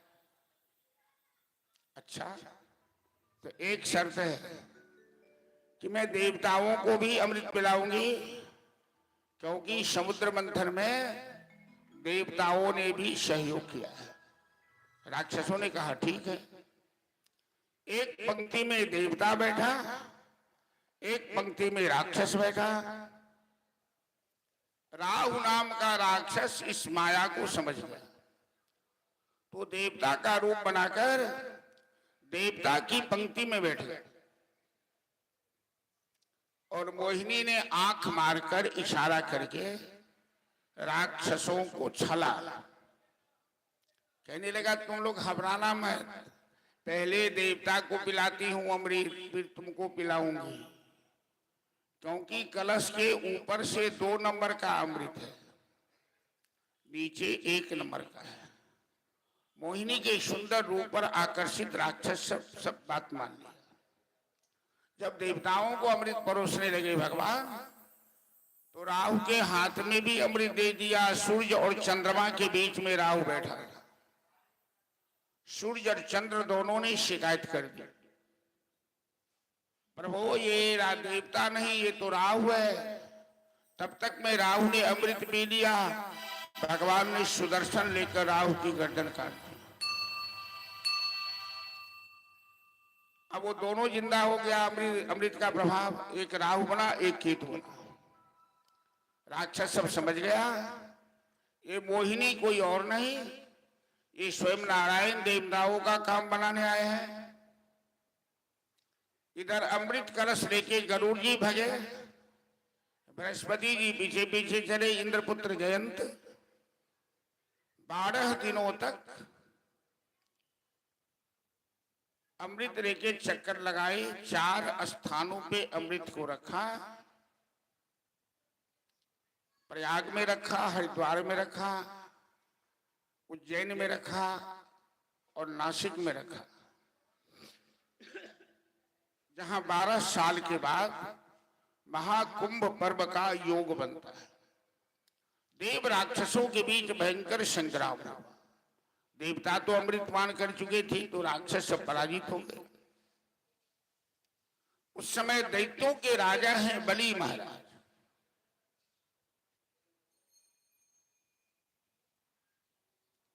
ये बलि कौन है?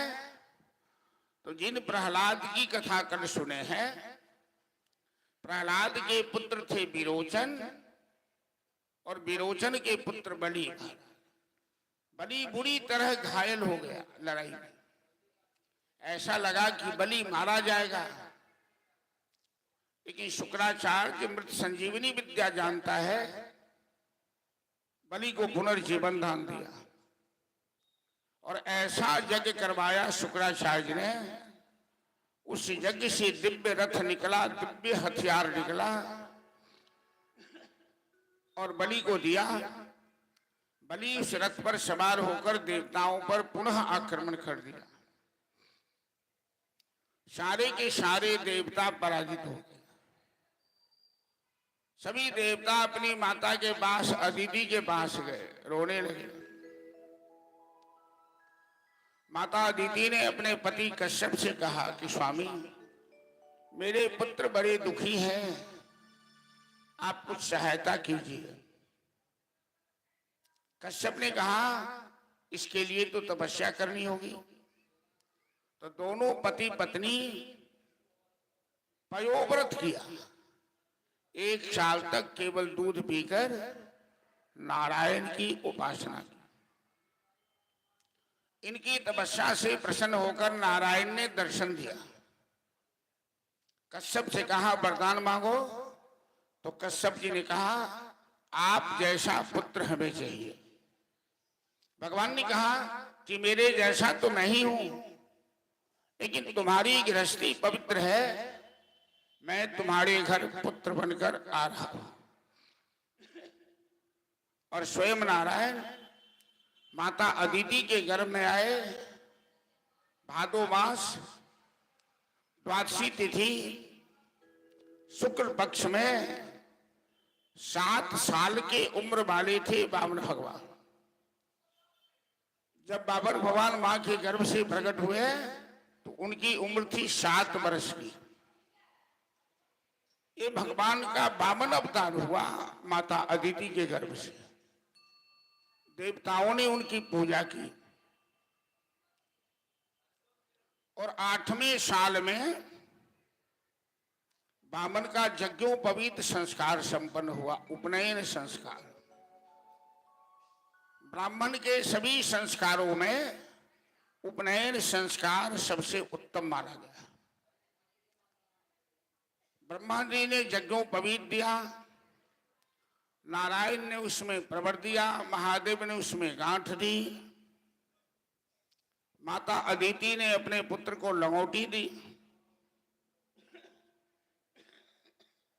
सरस्वती ने माला दी, कुबेर ने भिक्षा पात्र दिया, देवगुरु बृहस्पति आचार्य बने। सभी देवों ने मिलकर ब्रह्मचारी वामन भगवान का यज्ञोपवीत संस्कार संपन्न किया। यज्ञोपवीत के बाद ब्रह्मचारी ने आचार्य से पूछा, गुरुदेव हमें क्या करना है? आचार्य ने कहा कि भिक्षा मांग के ले आओ। और वामन भगवान माता अन्नपूर्णा, माता पार्वती के पास भिक्षा मांगने। अन्नपूर्णे सदा पूर्णे शंकर प्राण वल्लभे ज्ञान वैराग्य सिद्ध्यर्थम भिक्षाम देहि च पार्वती। माता च पार्वती देवी पिता देवो महेश्वर बांधवा शिव भक्ताश्च स्वदेशो भुवनत्रय। जीवन की पहली भिक्षा वामन ने अपने आचार्य को सौंप दी, लेकिन आचार्य ने कहा ये भिक्षा तो बहुत कम है, थोड़ी सी है, बड़ी भिक्षा मांग के लाओ। इस समय राजा बलि तीनों लोक का सम्राट है। गुजरात में भृगु कक्ष में वो यज्ञ कर रहा है, बड़े बड़े आचार्य उसकी यज्ञशाला में है। राजा बलि बड़ा दानी है, उसके राज दरबार में जो भी याचक जाता है इतना दे देता है बलि कि उसे जिंदगी में कहीं भी मांगने की जरूरत नहीं रह जाती। भगवान चाहे जो भी रूप धारण करे, छोटा रूप बड़ा रूप, उनके अंदर तेज होता है, आकर्षण होता है।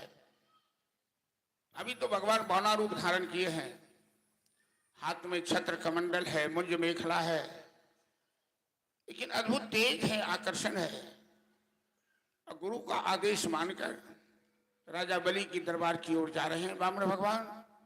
हरिओम तस्सत, हरिओम तस्सत करते हुए और दिग्दिगंत को अपनी ओर आकर्षित करते हुए वामन भिक्षा लेने आए, देखो बलि राजा के द्वार। वामन भिक्षा लेने आए, देखो बलि राजा के द्वार। वामन भिक्षा लेने आए, देखो बलि राजा के द्वार। वामन भिक्षा लेने आए, देखो बलि राजा के द्वार। बलि राजा के द्वार, देखो बलि राजा के द्वार। बलि राजा के द्वार, देखो बलि राजा के द्वार। वामन भिक्षालेने आयो, देखो बलि राजा के द्वार। वामन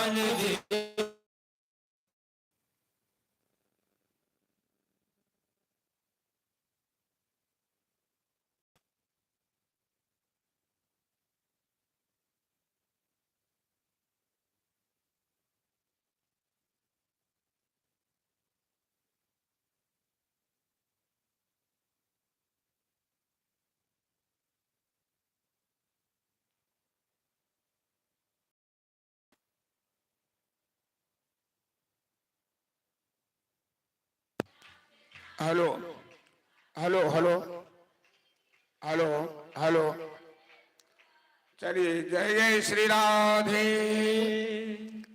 बड़ी अच्छी बात है कि अंधकार होता है तो भगवान के नाम का प्रकाश आप लोग फैलाने लगते हैं। बलिराजा, हेलो, बलिराजा के द्वार देखो, बलिराजा के द्वार, बलिराजा के द्वार देखो, बलिराजा के द्वार। बामन भिक्षा लेने आए, देखो बलिराजा के द्वार। भिक्षा लेने आए, देखो बलिराजा द्वार। बामन भिक्षा लेने आए, देखो बलिराजा के द्वार। बामन भिक्षा लेने आए, देखो बलिराजा के द्वार। बाबर भगवान की जय। मुंज मेखला बदन विराजे, छत्र कमंडल हाथ। मुंज मेखला बदन विराजे, छत्र कमंडल हाथ। मुंज मेखला बदन विराजे, छत्र कमंडल हाथ। मुंज मेखला बदन विराजे, छत्र कमंडल हाथ। बामन भिक्षा लेने आए, देखो बलिराजा के द्वार। बामन भिक्षा लेने आए, देखो बलिराजा के द्वार। बामन भिक्षा लेने आए, देखो बलिराजा के द्वार। बामन भिक्षा लेने आए, देखो बलिराजा के द्वार। और बावन भगवान की मुख्य यजमान सब बावन भगवान की पूजा कर रहे हैं। और यहाँ भीड़ लगाइएगा, 2 महिला चुंदरी लेके घूम जाएगी, उनमें भिक्षा डाल दीजिएगा, क्योंकि सब आदमी यहाँ आइएगा तो कथा बंद हो जाएगी, भीड़ लग जाएगी। जजमान जी पूजा करें और भजन सुनते रहिए, और 2 महिला को चुंदरी दे दीजिए, घूम जाएगी। अच्छा चलिए, प्रहलाद जी घूम रहे हैं, उन्हीं में डाल दीजिए चुंदरी में, जिनको भिक्षा देनी है, और भजन का आनंद लेते रहिए। और वहीं से बाबा भगवान का दर्शन भी कीजिए अपने स्थान से बैठकर। जजमान जी लोग केवल पूजा कर लेते। चलिए, तेरे द्वार खड़ा भगवान। Hello hello, Shri Radhe Radhe, hello hello.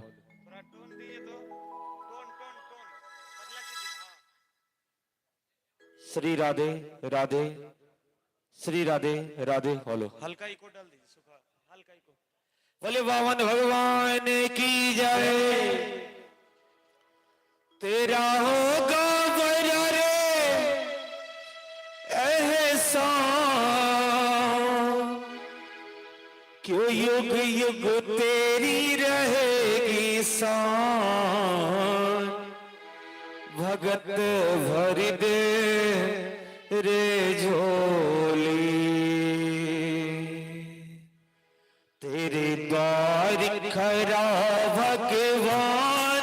भगत भर दे रे झोली, तेरे द्वार खरा भगवान। भगत भर दे रे झोली, तेरे द्वार खरा भगवान। भगत भर दे रे झोली, तेरे द्वार खरा भगवान। भगत भर दे रे झोली, तेरा होगा बड़ा रे एहसान।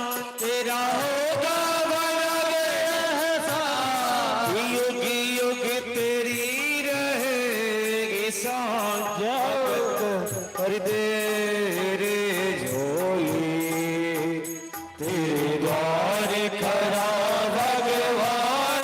भगत भर रे झोली, भगत भर दे रे झोली।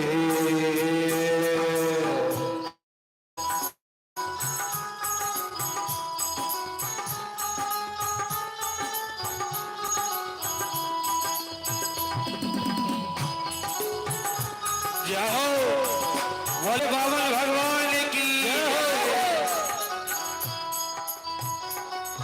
डोल उठ उठी है सारी धरती देखिए डोला गगन है सारा डोल उठी है सारी धरती डोला गगन है सारा डोल उठी है सारी धरती डोला गगन है सारा डोल उठी है सारी धरती डोला गगन है सारा भीख मांगने आई तेरे घने जगत का पालन रे जगत का पालन आरा भीख मांगने आया तेरे घरे जगत का पालन रे जगत का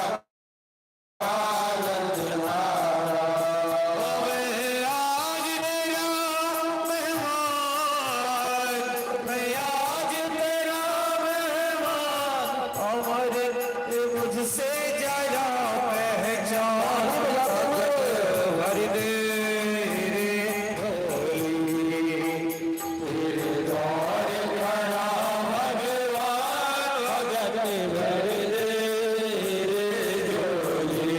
भगत भर दे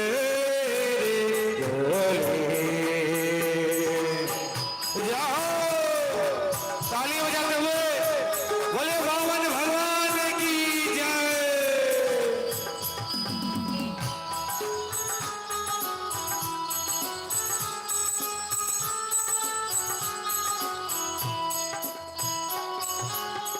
आज लुटा ले तू सर्वस्य अपना मान ले कहना मेरा आज लुटा ले सर्वस्य अपना मान ले कहना मेरा।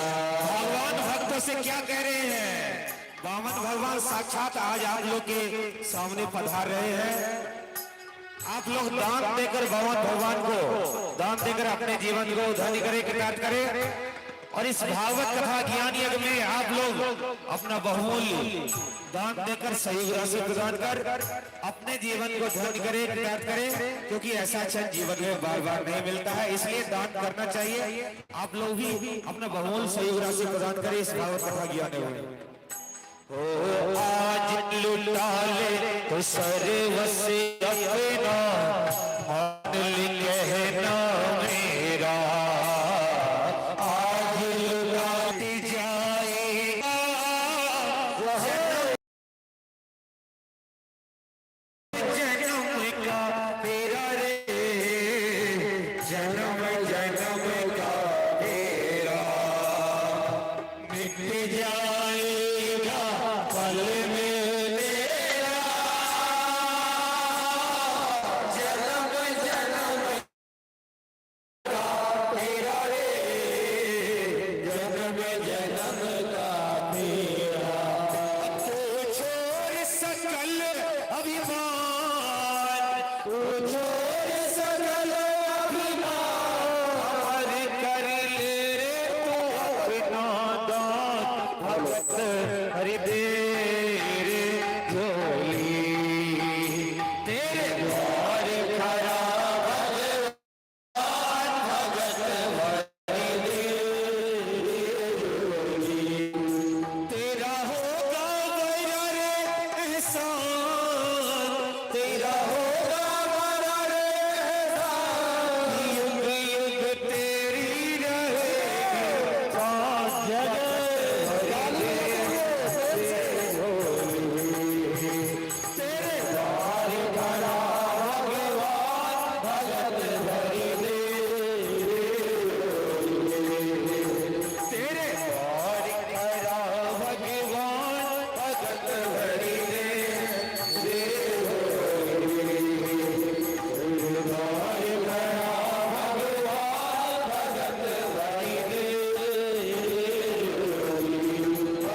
बैठ जाइए आप लोग। उस तरफ से लाइन लगा दीजिए, झांकी पर भी लाइन। आप लोग तो भिक्षा दे चुके हैं, बैठ जाए अपनी जगह पर, वहीं से दर्शन कीजिए।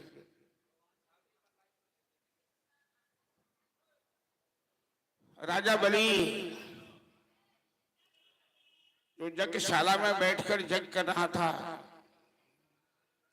यज्ञ काम बंद करके ऋषि मुनियों के साथ बाबर भगवान के स्वागत में आ गया। उन्हें अपने सिंहासन पर बैठाया, तीर्थ के जल से उनका चरण धोया और कहने लगे, बलि, हे विप्रदेव, हे ब्राह्मण देवता,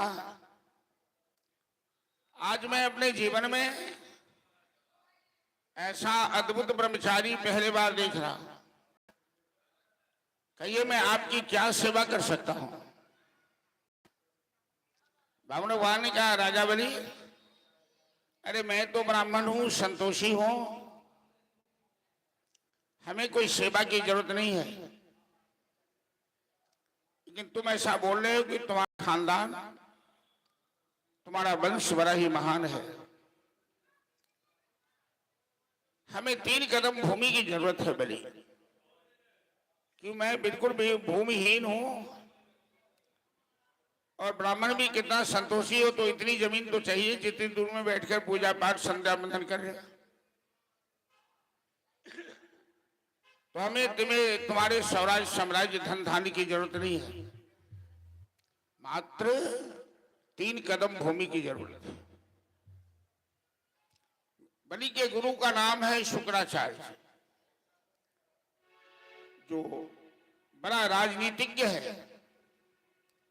शुक्राचार्य ने कहा, बलि, इसकी बातों में मत आना, ये देखने में छोटा है, ये साक्षात नारायण है, ये देवताओं का काम बनाने के लिए छोटा रूप धारण किया है, तुम्हें छलने के लिए। इसे दान मत देना, ये बड़ा मायावी है।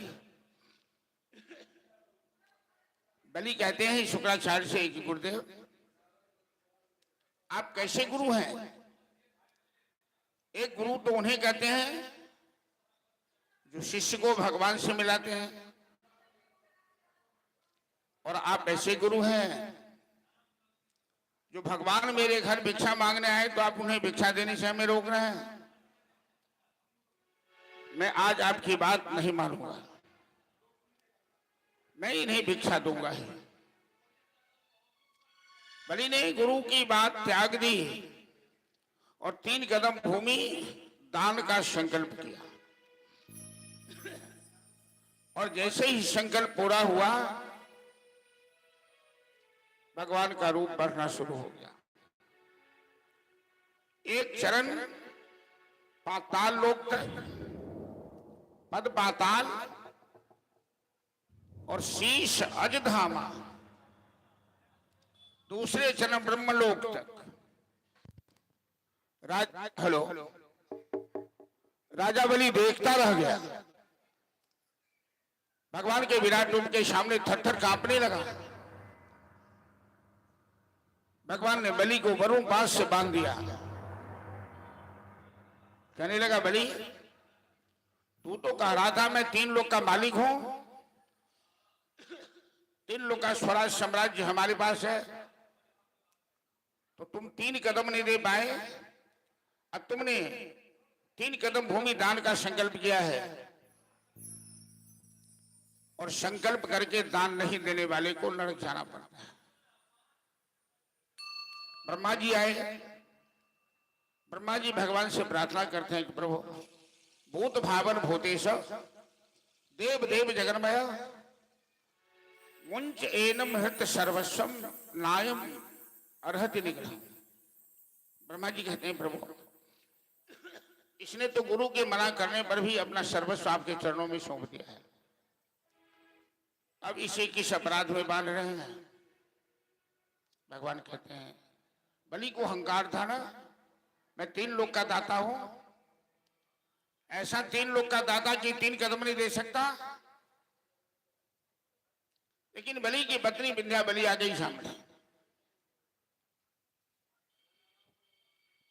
हमारे शास्त्रों में कहावत है कि धीरज धर्म मित्र और नारी आपतकाल परीक्षा। धैर्य धर्म और धर्मपत्नी की परीक्षा आपतकाल में होती है।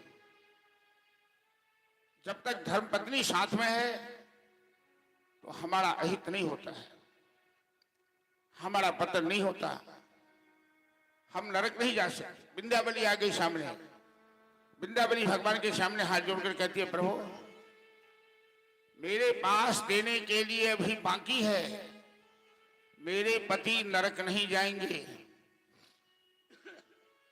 तीसरा कदम आप मेरे पति के मस्तक पर रखिए, ये शरीर भी एक ब्रह्मांड के समान है, और अपना दान पूरा कीजिए। भगवान प्रसन्न हो गए, हंसने लगे, कहने लगे, बलि तू बड़ा भाग्यशाली है, तेरी पत्नी विंध्यावली सही में धर्मपत्नी है, आज तुझे नरक जाने से बचा लिया। मैं प्रसन्न हूं बलि कि तू कट्टर दान देने वाला है। गुरु भी मना किया तो भी तू दान देना बंद नहीं किया। दान मनुष्य का प्रकृत धर्म है, जीवन का झरना है। तू मांग, हमसे क्या मांगते हो? बलि ने कहा, प्रभु आप मेरे द्वार पर चौकीदार बन के चौकीदारी कीजिए। भक्त भगवान को किस किस बंधन में बांधते हैं पता नहीं, और अपने भक्तों के लिए भगवान कैसी कैसी लीला करते हैं।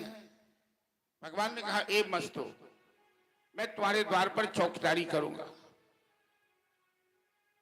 पाताल दैत्यों को वापस किया भगवान ने, धरती मनुष्य को, स्वर्ग देवताओं को, और स्वयं चले गए बलि के द्वार पर पाताल लोक में चौकीदारी करने लगे। श्रावण पूर्णिमा के दिन माता लक्ष्मी आई, बलि को भैया भैया कहने लगी। बलि के हाथ में रक्षा सूत्र बांधा, और बलि ने कहा, बहन क्या मांगते हो? मांगो। कहा, तू अपना द्वारपाल हमें दे दे। ये द्वारपाल तेरे कोई संबंधी है क्या? बलि ने पूछा। भगवान कहते हैं, लक्ष्मी माता कहती है, ये मेरे संबंधी नहीं, ये मेरे पति देव हैं।